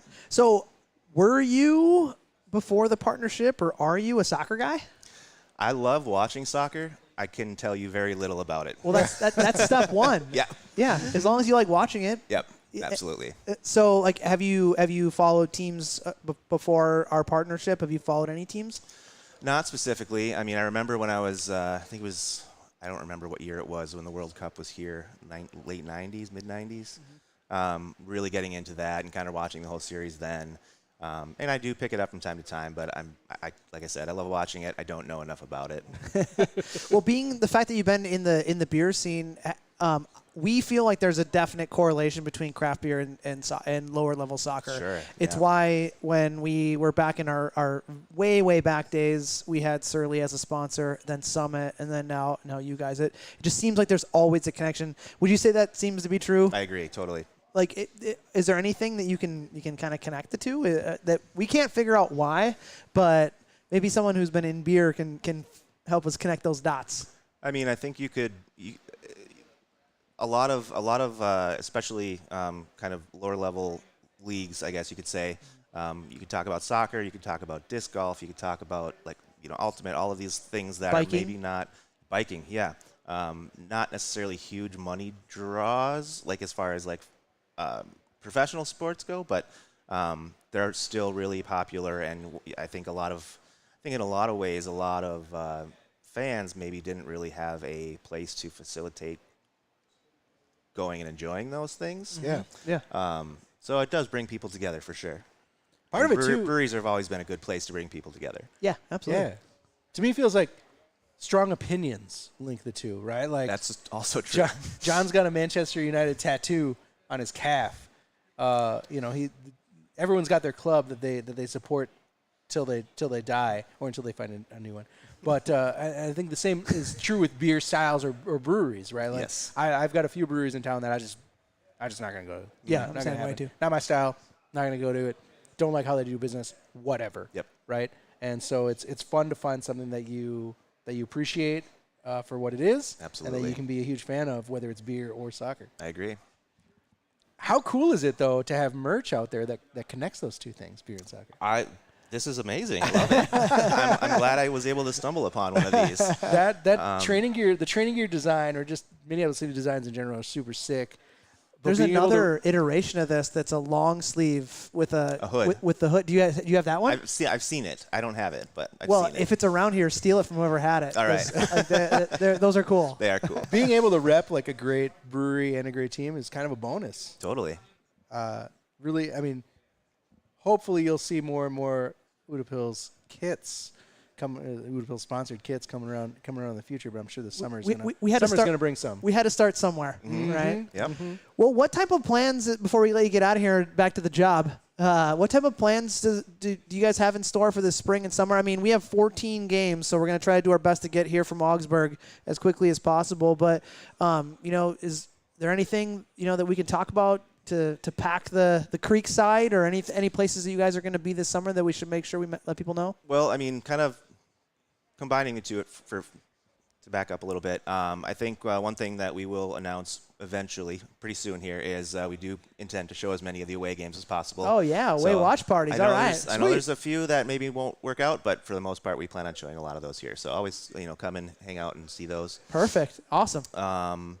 We are in the very beginning of an extremely busy summer. We just had our 5th anniversary a month ago, so going back into talking about the neighborhood and the That location and how it's Oktoberfest changed and all those things. 5 years. We have a very special beer coming out on Tuesday for International Women's Day. 17 breweries, women brewers came together and made this beer for International Women's Day. Oh, so nice. we're going to have a big celebration on Tuesday for that, the 8th. We have a craft market this Saturday, and then we're rolling into, one of our first big events of the spring is Frühlings Fest, which is May 21st, and that's kind of like if you want to think about it as like a spring version of Oktoberfest. It's like a kickoff party. So where can folks get that info? All of our social media is got all those things listed. We post things on our website as well. We've got our full calendar of events as things pop up. We put them on the calendar on the website. So, again, busy summer. It's going to be a lot of fun. Looking forward to it. Awesome. Well, thank you so much for joining us. I know this is a little different, just all of a sudden hopping on a live podcast, but we definitely want to celebrate you guys as being one of our sponsors. Thank you so much for letting us use your spaces for our meetings, and we really appreciate you guys being a partner with us, and we will be sending people to everything you guys want us to send to. But come on down this summer, folks, and in the spring, and enjoy this great outdoor atmosphere. But the indoor atmosphere is pretty cool as well. So thanks so much for being a partner with us. Absolutely. Glad you're here. All right, thanks. Well, we're going to take a quick break, and then we maybe one more clip from the past, and then we got our last special guest who's going to be with us. So stay tuned, folks. Congratulations, Nate, on surviving 200 podcasts with the only person I've ever known to survive Louisiana river ear disorder. It's a rare feat, the rarest feat, perhaps. So congratulations to you guys both. Here's to 200 more episodes. Keep fighting the good fight. Hey, Nate, Biz, just want to congratulate you guys on 200 awesome episodes with the People's Pitch podcast. There's always this unique noise you hear in every episode, and I thought I would contribute to it. Cheers to you guys on a great 200 episodes. I'll keep listening. You keep providing the great content. Only content that we might need to have a talk with is, I think it's been like 100 episodes since the Chazzle Dazzle's been on. We're going to have some talks. Have a great episode, guys. What's up, Biz? What's up, Nate? Calling to say congrats, fellas. 200 episodes is incredible. You guys are the best of the business. You go-to on everything Minnesota soccer. Appreciate you guys. What's up, lovely listeners of the People's Pitch podcast? It's your boy, Papa Panther. I just wanted to drop in and congratulate John and Nate on 200 episodes. I remember being on one way back when. I don't remember if that was before or after the Milwaukee trip, when we got so drunk I tried to polka with John's dad. But anyway, here's to 200 more episodes. Cheers, boys. Hello, John and Nate and the People's Pitch. Congratulations on your 200th episode. It's been a long journey for you guys. It's realistically the only podcast you should be listening to, has the best content, and the most important thing of all, you're hoofing a lot of people, baby. So just once again, I did some math on my little notepad here. With about 200 episodes and 300 people per episode listening, that's about 60,000 times that a person and our listeners have been hoofed. That's a fantastic number. That's probably your greatest achievement and your best feat. So with that, I want to leave you this. Here's your prize. This is a made painting for me on canvas. I did it myself. It's only about 75% complete, but you can have it. Take care, guys. Congratulations. Hey, what's up? The People's Pitch podcast. Luke Hawkinson here. Just wanted to reach out and say congrats to Nate and John on the 200th episode. Huge milestone for you guys. Congrats. Keep it going. More content to come. We love you guys. Keep it up. I know I saw Kevin Host's video, and he wished you guys more hoofing to come. I will say that I have been hoofed more than 60,000 times. So you guys got plenty of catching up to do with me and my shins, because I've been hoofed plenty. So good luck, keep it going, and congrats again. Hey fellas, congrats. We are back with the 200th episode, just about to enter our final segment. But John, first what we want to do is talk about another one of our favorite moments from the last 200 episodes that we have done, and hard to put into words what it means to have an MLS pro on the show, but we did, and so we want to play that clip and talk a little bit about how awesome that was. I would have to say that there's nothing that made me happier than when you scored against Minnesota United in Minnesota.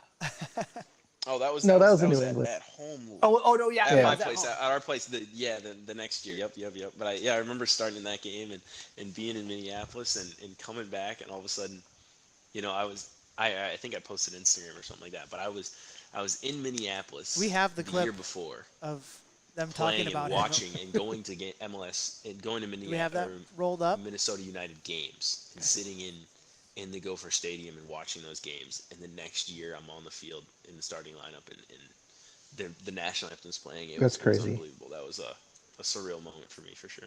And then I believe you ran into some City fans as you were leaving yes. I got a scarf. I got a scarf hanging up in my room. I have a bunch of scarves from everywhere I've played hanging up in my room. So that one's hanging there as well. Trust. Nice. And it's funny too, because you can definitely tell that the media department for Minnesota United puts in there like that you played for us, and like you can tell they're probably like, but don't mention it. And every time you do something, they mention it on the broadcast, and it's absolutely hilarious because you can probably tell like, don't mention Minneapolis City, don't mention Minneapolis City, and then all of a sudden you scored, and then they mentioned you that you played for us. So I can tell you there's a little bit of a cringe there by their PR department that they didn't take you, which would have been the logical choice, I think, because they needed a guy like you. We've got the video. We of have that. the clip of that. We'll roll real quick here. Show that goal. Technical difficulties. Mm-hmm.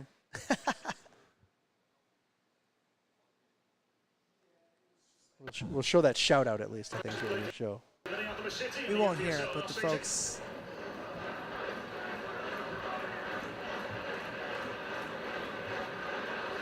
I can play it back for you. I remember. He scored again, by the way. Yeah. Opening weekend. Yeah, absolutely. Well, I mean, real quick on that. Like, I think the funny thing for me is that I'm in regular contact with Brandon. I send him texts like whenever he's doing something good. I like to give him props, and I'm interested in his foundation and things like that as well. But the funniest thing is that he played for us for one summer, and after meeting us and then moving into the MLS, like the first 6 conversations out of 7 that he had after he was drafted at the draft were about us or from people from Minnesota who were like, oh, so you played with Minneapolis City last summer. And I remember he kind of let us know, like, he's like, seriously, what the hell? Like, I think it means the club's doing its job. Yeah, apparently. But there was like the journalist from Minnesota popped into his press conference, even though he didn't get drafted by Minnesota United, and we're like asking him questions about Minnesota. I was like, oh, that's great. But it ties into the last episode 199 where we were just like, why wouldn't you draft certain people? Yeah. Anyway, well, we have another guest on here. It's becoming very hard to find players like our next guest as, age catches up a little bit, life starts to happen. But a few of them are still able to keep performing and a few, keep the Orangins going. Our next guest needs little introduction, to be honest. City faithful know exactly who you are. You were voted PLA Best 11 in our inaugural season. You have 3 NPSL North crowns. Put those on top of your head. You scored one of the biggest bangers in our rivalry match ever in our game to seal that second title against Duluth. And who I'm talking about. You can see him right here. I'm talking about Minneapolis City defender Abdallah Ba. Abdallah, thanks for joining us, man. Yes, sir. You're the closer. I'm excited. You're the last person. I'm happy to be here. Thank you, guys. Yeah, no, this is awesome. Yeah, so you've had some time. You've had some time to kind of see everybody else talk. So now you got the groove we got to get into. So as we know around here, the beginning of everything that we've done here has been a little bit different. Everyone's kind of had their own story. You started out at MTA. Yo. You're an MTA guy. Yo. After high school, you went on to greener pastures. Went to Monroe Junior College for a little bit. Yo. Finished up at Post University before kind of making the Twin Cities your permanent home. Yo. Tell us a little bit about your soccer journey for folks that haven't actually met you before, outside of just cheering on the banger.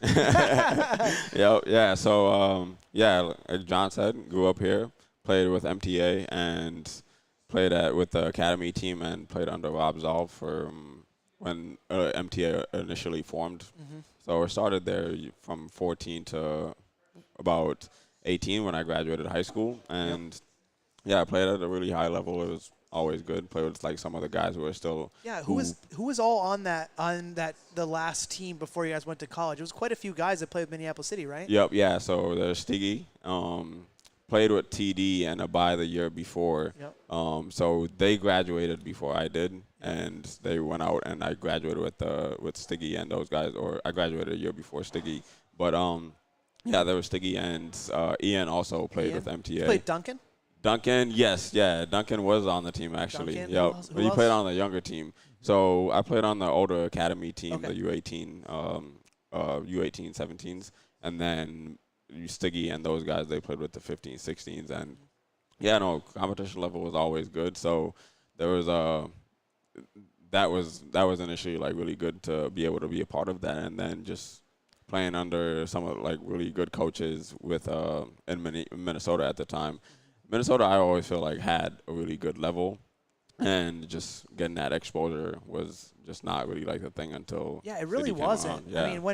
I mean, back in my day, Minnesota was a flyover state for us. Like Ohio South, we'd come and we were like, we got a Minnesota team. That's a W. Yeah. But then when I moved here, I was like, it's not the case anymore. Like Yeah. the quality's here. And, Yeah. I mean, even just the names you mentioned that you played with, that was like half of our roster for quite a few years. Right. Yeah. No. Exactly. And so yeah, growing up out of that, initially I graduated a year before I was supposed to, and with that, so I was supposed to actually go out to Green Bay and play Division I, and things didn't work out at the time because of my ACT score wasn't good enough, and so for me, stupid rules. Yeah, I know. Seriously, yeah. So for me, it kind of like initially it was like a frustrating thing not being able to do that, but in terms of not having that opportunity right away, I got a chance to go out to a junior college, which I had no idea about, and once I got out there, kind of like got into the system a little bit, and just being able to play with other players who kind of didn't get that same opportunity, and it was just nice to be able to play with players that came from different cultures and different backgrounds, and like I just didn't have any idea about it, but the competition level was just really good. So Monroe's out east, right? Yep, It's in New York. Yep, in New York. Yep, in New Rochelle, New York, and actually, so I was able to playing with MTA. I was able to get the opportunity to talk with the coach, and they were able to get me out there. And honestly, it was just a really good environment to be in. And I feel like the difference is with doing the NCAA route than some of those other routes that people don't really know about is I feel like with the NCAA, like at the NCAA 1 level at least, like I feel like there's times where coaches can change like player identities. You can get involved in like a real shit opportunity real fast. Yeah, no, seriously. That's happened to Will. Yeah, Will Kidd. Happened to Will Kidd. I mean, look at the guys. Joey's transferring. Luca, the guys that are in right now, like they're all looking for new opportunities because of where they were at just didn't work. Yeah, exactly. And there's a lot of players that actually like want to play the game and like care about it. So you're like, man, my opportunity was great. Your guys sucked. Yeah, no, it was really good. I got to go out there and like it was special just being a part of that group, being able to like meet different players and like kind of like it kept my drive going in a way. And there was like a little moment where initially when I went out to college, it felt like, it wasn't like this. I didn't have like the same drive or whatnot, but just going out there and like playing within that culture and like being around those kind of guys and kind of like brought it back. So it's probably classist of me, but that really was something that surprised me. Like calling games and knowing that there are junior college players that can produce at the NPSL level. Yeah, no, and I probably shouldn't be surprised at that, but it was eye opening to see just how many. Yeah, especially on the Minneapolis City roster because you're the only one that there's a JUCO. Currently, product. I mean, because after Whitney left, I think you're the only person who went the junior college route. But I mean, look at it also as like Division III players playing in the pros, NAIA players. Like the perception that you have to go Division I, like people think of that early on, but then when you go the alternative routes, you're like, hey, you don't have to go that way. Yeah, no, it was huge. It was really huge, and I think that's kind of like the same culture that like I picked up within Minneapolis City is like. When you're playing here for like a lot of the younger guys, like coming in when you're playing, like getting out of college, especially like it still like gives you like that drive and like that motivation to like actually like want to be part of a good culture, and that's what Minneapolis City gives. So nice. Yeah, no. We'll talk about that in a little bit here. Yeah. So year one, you came in to join the first ever Minneapolis City team as we were competing the PLA. Yeah. How did you get involved with that team? I know part of that was you needed to be boarded because even though you were from here, like you weren't living here currently anymore, that sort of thing. Like, what was it like coming back home and joining up with this club that really that was brand new that you didn't know anything about? Yeah, no. At first there was I didn't know what to like. I didn't know how to like take it. But, that's what everybody says. Like, I don't know. Yeah, no. I was just like, okay, soccer. bam, I'm in. And at the time, I was just finishing out JUCO and kind of like trying to figure things out where I was gonna go to once I transferred from there. And Keith Kicker reached out to me, just basically asking if I wanted to join a semi-pro or amateur professional team, like kind of like getting up and started. And like I said, when I saw it, soccer, You're like sure, get me in. let's do it. Yeah, and at the time I didn't know that I wanted to come back to Minnesota, but that was the thing that pretty much like solidified it. Because I was just gonna stay out East Coast and kind of like figure things out. And there's opportunities like Minneapolis City out there. Yeah, yeah, and I was like, just gonna try and figure things out. Wanted to go overseas and go play, but at the time I didn't have my citizenship, so trying to like get all that sorted out. You had a lot to figure out, man. No, seriously, it was huge. But yeah, once he reached out to me saying that he would basically help me with like getting set up, and he knew a family that was able to get me to be able to like stay with them, and the team would be able to help sponsor that. Just made the decision that I wanted to come, and so made that decision. And the family I was able to stay with were just really amazing people, and I'm still in very close contact with them. And you stay with Matt Guay as well, yeah? Yeah, Matt Guay, who also played on the So did you team guys at the have time. like a room you shared, or did like? Yeah, no, so we did, we shared a room. It was kind of like a little apartment itself, but it was like a one bedroom thing within like it was like a studio thing. Yeah. But it was a nice studio. Yeah. So we shared a bedroom together for about 3 to 6 months, and kind of like went from there. Nice. But yeah, no, it was good. It was really good. Honestly, like really amazing people. And I got a chance to meet them. I didn't know them very well, and I didn't have a lot of interaction with them, but they were all awesome when I met them. Like just salt of the earth people who are like, hey, we can help out with anyone with what we have to offer, then we will help out. Yeah. That's amazing. Yeah, they're amazing. So that happened, and like just when I got back to Minnesota, everything kind of like started to like come together. It was coming together. Yeah. Yeah. You're a graduate of Osseo High School, which people would know. Our Wembley year. Yeah, it was our place where we won our second conference championship. Quite a drive up there, but we still were able to do it. But we won that championship on the back of the banger that John mentioned against Duluth. What did it feel like? I mean, you not only scored that type of goal in your own house that you had played in for so many years, but you did it in such a crucial match. Yeah, no, honestly, like the thing is, so went to Osseo High School, and honestly, I didn't really get a chance to play that much throughout my high school career because I had got a few nicks, like little injuries, like ankle injuries and whatnot, and never really got a chance to play there. And yeah, so that that moment just felt amazing. It all clicked. Yeah, no, it really did. And the moment I just couldn't believe that they gave me that much space to like work with. And once I hit that shot, honestly, it just felt so smooth, just coming off my boot. I just had a feeling that it was gonna go in. But yeah, no, I didn't get a chance to actually play at Osseo, so that was like something that was huge for me to be able to like play there, and like just making that goal was. I mean that, like it was like everything, like the cloud, the sea parted, and then it was they just gave Abdallah space.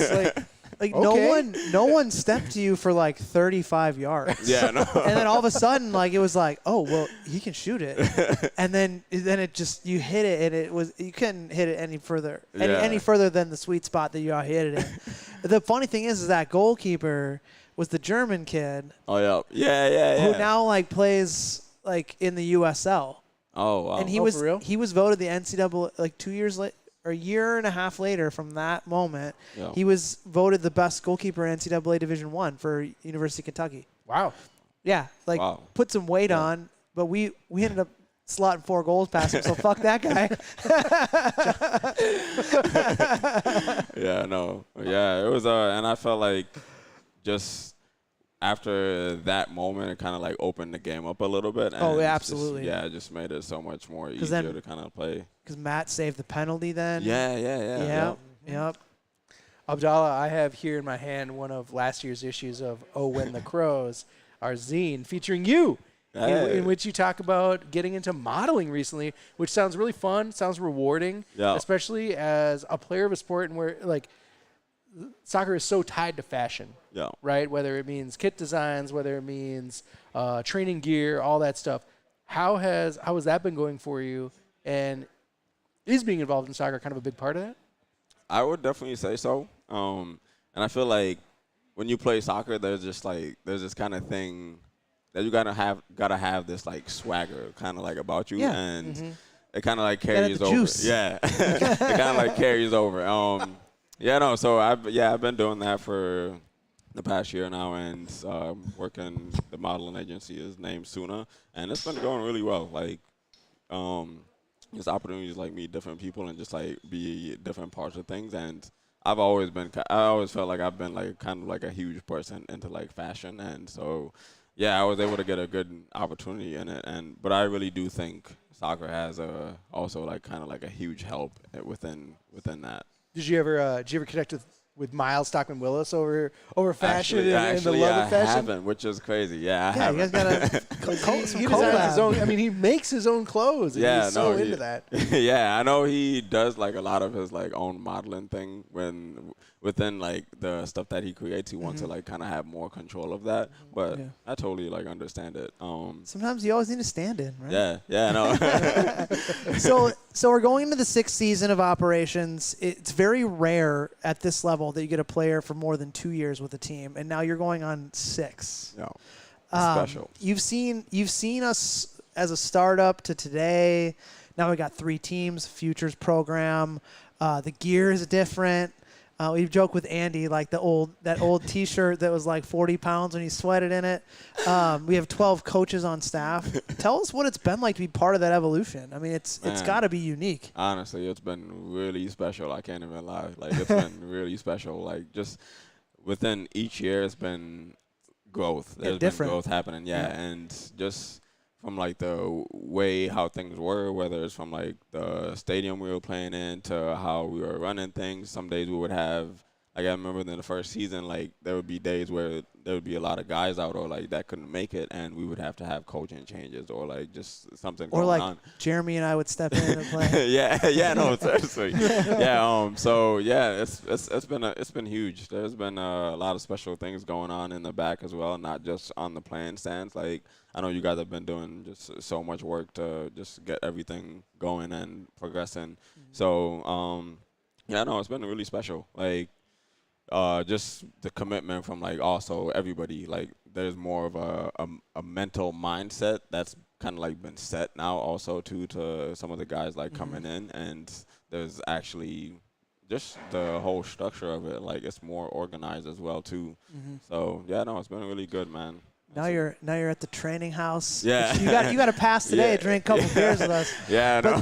But the team's at the training house now. It's doing performance training with TCO. Shout out to our sponsor, Twin City Orthopedics. Yeah, TCO. They stopped by a little bit earlier. Yeah, stopped by, said hello. But like now there's a performance training aspect to it. Like, it seems like, we try to give something as a club every year back to the player. Yeah. Because if you're not treated right, then who's going to play, right? Like, so it's making sure that the players are the focus of it. We've talked to some club owners before. We had the guys from Denton who won the MPSL come on, and they said the same thing, like, treat your guys well, and they will come back, and they will first off, they'll play well. Yeah. They'll come back, but they'll also word of mouth to the other players that are quality, and like that, I feel like that's kind of how it's been grown over the years. Jeremy says that's happening with the kids. Yeah, kids are talking about City. The kids are talking about City. Honestly, it's like really crazy. So I just actually I just got my real estate license, and my mentor, she has a son, and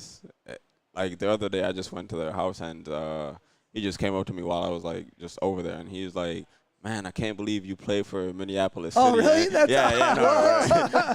He has like a skateboard, and on the back of it, it's sticker? Yeah, it's the crow. Nice. Sweet. It's like, no, it was made from a company over in Northeast or something. Like, they did the drawing and whatever, did the artwork on it. And he has this thing. He came up to me with the skateboard, asked me if I could like sign it, and just you're like, the worlds collide, man. No, honestly, it's super awesome.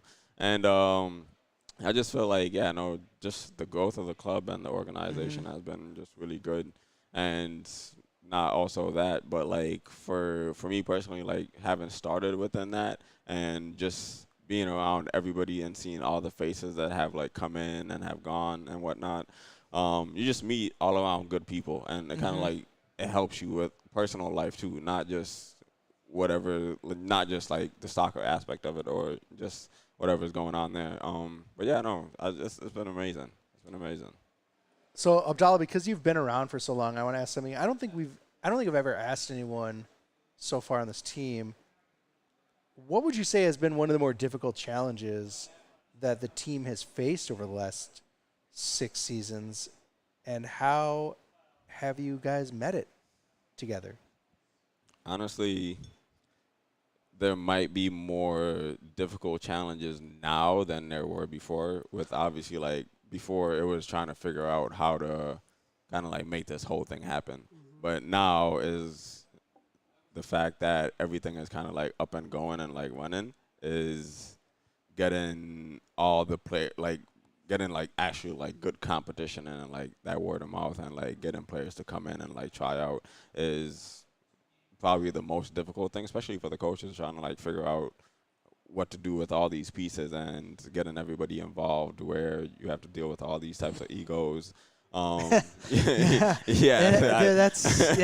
tough part. I laugh because it's true. Yeah, I think that's probably the hardest part, especially like now going forward into the new season with getting into USL 2 and just trying to just make the whole thing work out. Yeah, it's gonna be difficult. Yeah, that's why I'm out of that side now.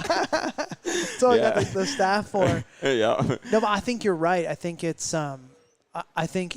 we actually have a little bit more of a difficult challenge than we did in the beginning. I mean, obviously, maybe like not year 1, that was really hard. Yeah, no. But like year 2, I think this coming year is going to be more challenging than year 2 for sure. Yeah. But I do have a question. I mean, we haven't announced that you're on the team yet, but hey. I don't want to. If you're at the training house, you're on the team. Yeah, I don't want to like blow your big announcement that's going to be on social media one day. But like, I don't want to talk about like the other players that aren't you, because you're competing with them for minutes. But like, since you've been here for such a long period of time, like, what's the next gen type of player been like moving in to the next generation as you and the older guys kind of hand it off to those guys? And are there any players that are coming in that you're kind of excited about to take that over? Or even more, like, are there any? Do these new players have something that maybe players in year 1, year 2, year 3 didn't have? I would definitely say they have probably more of like, there's probably more of a technical ability, but I also feel like some just need more of like a confidence growth and just know it's a process and just keep going. That's really it. But as for like the guy, I just think like you just got to keep going. I know a lot of players like nowadays there's more competition, so and a lot of guys are like getting more like training work, getting more training work done. But at the end of the day, it's like the mindset thing. There's definitely been a few guys that have looked really good that are still in college and that are probably on the futures team that I've seen. But I still think it's more of a mindset thing. The OGs still got it though. Yeah, no, for real. It's all up here. It's not down here. Right? Yep. Abdallah, man, it's been really great to have you. I can't believe we haven't had you on the podcast at all since today. But it doesn't matter. This is a big one. This is the big one. This is a big debut. Yeah, this is awesome. Kicking the door in. So thank you so much. We're really excited for your 6th season with Minneapolis City. Really happy to celebrate your career tonight, and we just wish you the best of luck this summer and in the future. Thank you.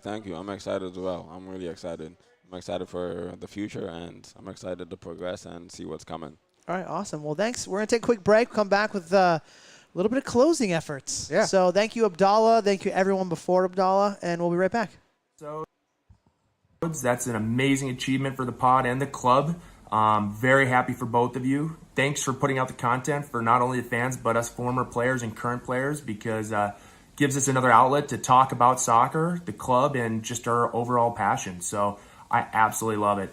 I do have one comment that I have to say is I hope that you guys have some time coming up in the next couple episodes, because I'd love to come back on. Not only do I love saving shots as Big Game James, but you guys give me an outlet for another hidden talent of mine, talking. So Congrats to you both. Hope to talk soon, and go Crows. Biz and Nate, congratulations on 200 episodes. I'm not sure what's more impressive, the fact that you guys can count that high, or they've given you a platform to speak 200 times.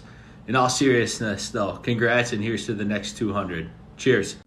What's up, everybody? Ian Smith here, coming at you from Oslo, Norway. Just wanted to stop in real quick, give a huge congratulations to John and Nate for 200 episodes of the People's Pitch. It's amazing. Seems like the People's Pitch is just like everything else about Minneapolis City. It just keeps getting better and better every single year. I've really enjoyed the first 200. Hopefully, here's to the next 200 great episodes as well.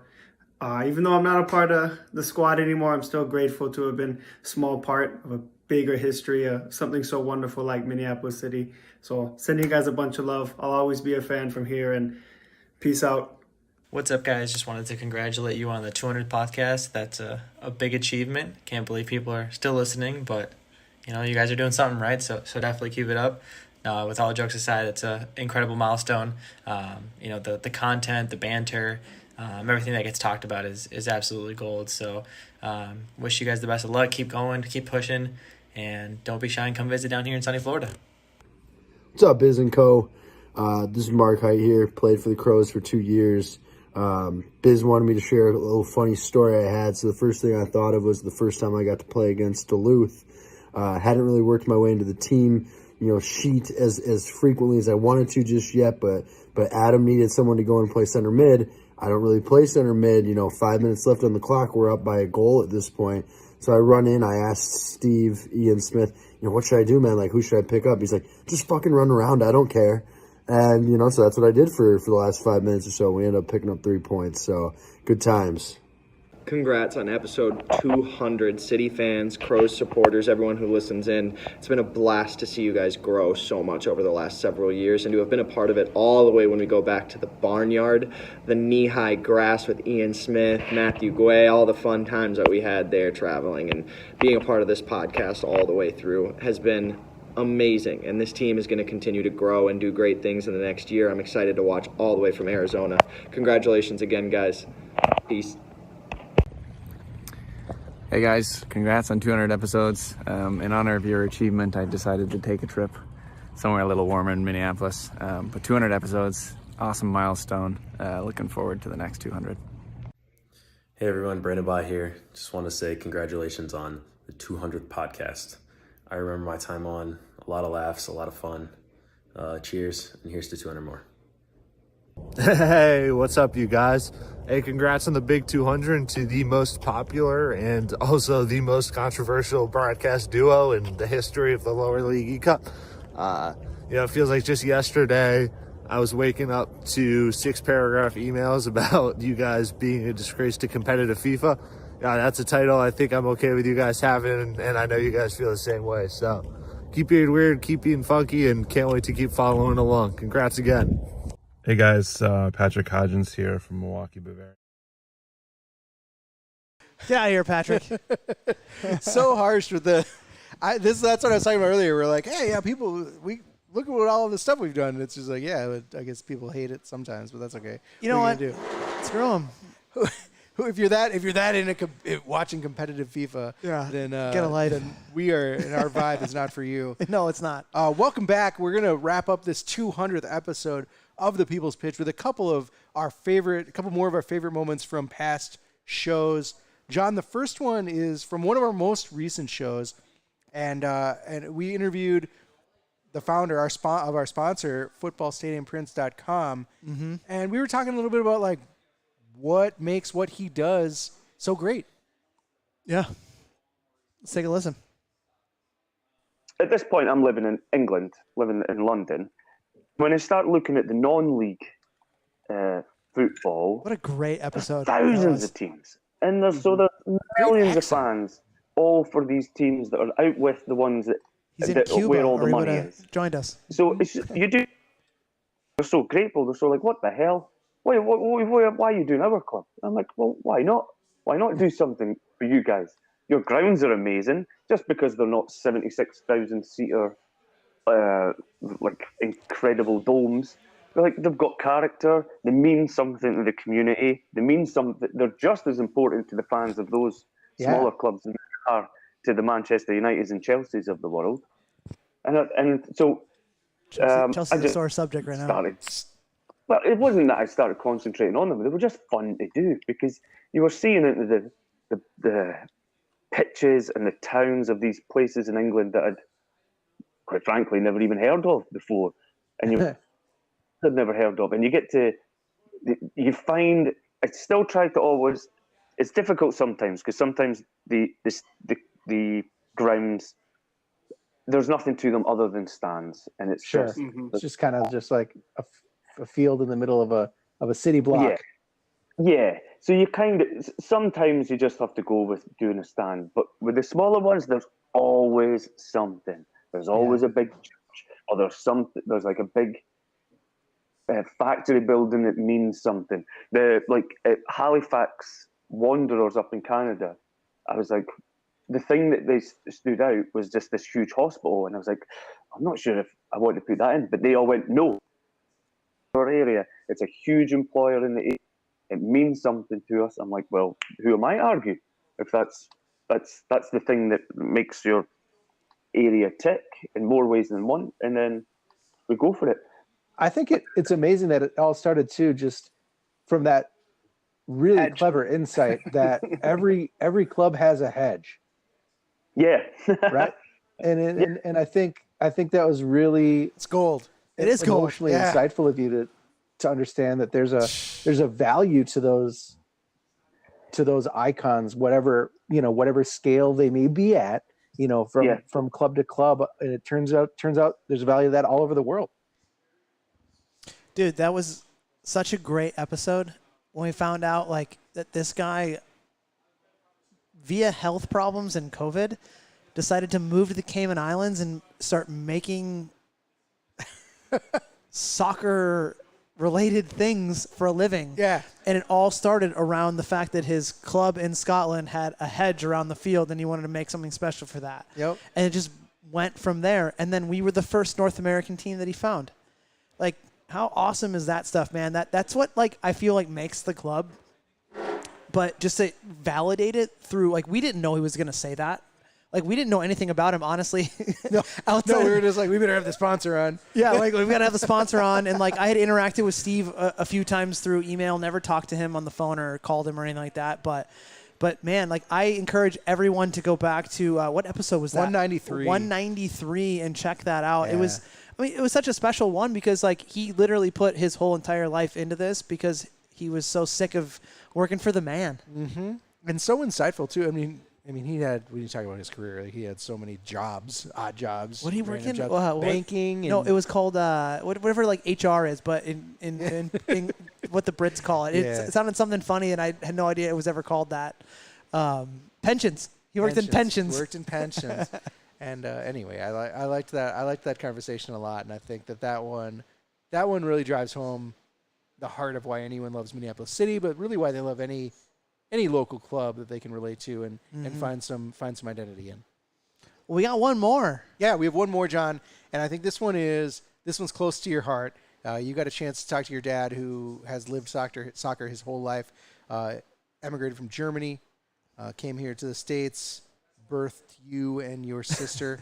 Birthed you? Yeah. Actually, my mom did. Well, right. But that's true. Spawned you. Yeah, spawned me. Mm-hmm. And your sister. And I think he just had such an amazing story about what soccer used to be like in Germany. A two-parter. When he was a small. It was a two-parter episode because we focused on a lot about his history and the soccer history of Germany, both pre and post coming here, World War II, and how he got here, and then kind of his take on today and what's going on. But I think this clip is about the olden days, isn't it? Yeah. I love it. 108 and 109. Check it out. My soccer career started back in Germany, where I was born, and I was there for 10 years of my life. And Could you imagine being a 10-year-old going on a boat across the ocean? Baden-Württemberg, for those of you that are familiar with Germany. But my time there was basically, I kind of grew up in this small village, and soccer was my only sport. I enjoyed it from the very beginning. but it was not organized soccer like you see today. It was basically getting together with other classmates or friends. We had basically one soccer ball for the entire, group that we had there. And my God, if we ever lost it, we were just about done with. It was time for a new sport. That's correct. New sport at that point. It was the rich kid who had the ball. One boy had the soccer ball. The rich kid in the village had the soccer ball. So he didn't play very well, but we dragged him along anyway because he had the ball. So. But we grew up, again, not like you see today, where children, from 3 years on up are already in somewhat organized soccer presentations. And paying for it. And paying for it also, yes. Believe me, we didn't pay for it whatsoever. But what we learned was, and we didn't have other coaches or other senior players that were around us. It was just learning, kicking the ball around. Sometimes we weren't on the field. We just ended up, in kind of the front street where we bounced the ball up against a building. And, sometimes when I see these kids in Brazil or Argentina in their small villages, I said, my God, that's kind of how that's how we did it also. So it was basically the free play model, no structure, just getting out there, trying things, just kicking a ball and kind of latching onto it. Correct. Yes, and that's kind of how we did it. We had no formal games against other teams, and but I grew up with it. My brother was the next. He was the higher boy in the family, and he grew up. He was always with higher. Soccer as well. My senior brother, up ahead of him, didn't play much soccer whatsoever. So it was just the two of us in our family. And beyond that, my father was not the one that got us into the sport and drove us heavily into that. It was on our own that we got to love the sport. How great is that? I mean, like, what are the chances that any of us gets to talk to our dad about their life in such depth, and especially about something that I know that you're both so passionate about. So those were two great episodes that you kind of did on your own, and then we went back and talked about them a little bit and had some discussion around. Well, a little bit of context, two bits of context. One, this is our producer, Tyler. Everyone. Oh, hey, Tyler. Hey. Tyler makes all this shit work, and now he's getting some FaceTime. So this is his face. Now be quiet. Let us finish. The second context was that my dad actually had a pretty extensive surgery on his brain to remove a mass. Long story short, very invasive surgery. Not too long before that we had the interview, and part of it was like, are the dots going to connect because of the surgery? And it was like everything came back. Yeah, it was kind of like it was so awesome to see. But I learned one thing from talking to him is that, like, even back in the day, you just had to have a rich kid friend. Like, everyone's got to have one friend who's got money. Everyone needs a friend that plays for MTA. Yeah, exactly, because they got the ball. Yep, exactly. But the free play model that is still there. Yeah, I mean, I think there's a difference between free play and free play and play that is free of cost. Play, right? Of cost, like it's just like, hey, kids show up, they play. They're without rules. They play without supervision. You just play soccer. You just play soccer and figure it out. Yeah, and absolutely. It's super valuable at a young age. And it's never changed. It's going to continue till the end of time. That's how you get comfortable around a soccer ball, just kicking it around, manipulating it, seeing how it works. And that, you don't have to pay a ton to play. Mm-hmm. But we're getting down to the end here, Nate. This is it. It's been a very special episode, the 200th episode of the People's Pitch, I think.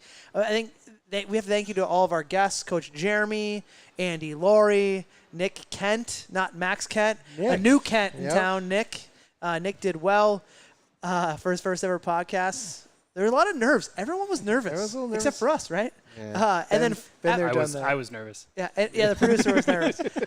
And obviously Abdallah Ba, who was the anchor there. Thank you to the citizens for being here. Thank you for all of you at home who were watching. Thank you to our sponsors. We didn't really mention our sponsors. They were kind of running through footballstadiumprints.com. Steve, you're a legend. Or a hedgend. I don't know. That's sweet. I like that. We'd like to thank Ooda Pils Brewing Company for letting us occupy their space.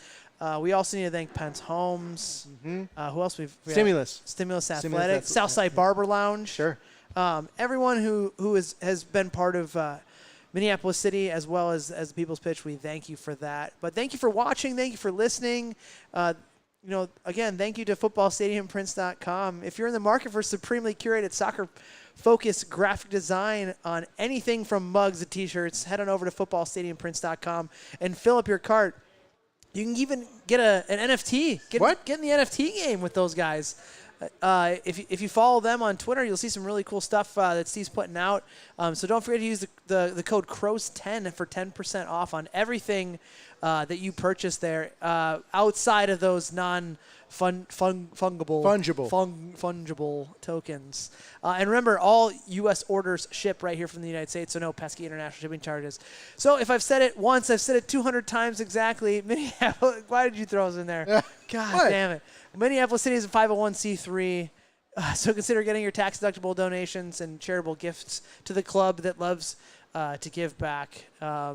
What do you have here? This wonderful ship that we've built afloat. I don't know. You did this. I don't know. Anyway, anyways, give to the club that loves to give back. If you're interested in getting a hold of us, we made it pretty simple through club on Twitter at MPLS City SC, through the show at the People's Pitch, or via email mcscpodcast@gmail.com. Still messed it up, Nate. Still messed it up. 200 times, still messed it up. And also complain to the club at MPLS City SC on Twitter. Nothing to complain about today. But that is all for this week. We will be back next week to talk many of the soccer things. So I am John. That was Nate. This was Tyler. He's back here now. Thanks, Tyler. There he is right there. We appreciate you guys being here. 200 in the books. Yeah. And here's to another 200. And, of course, a collective. You got hoofed.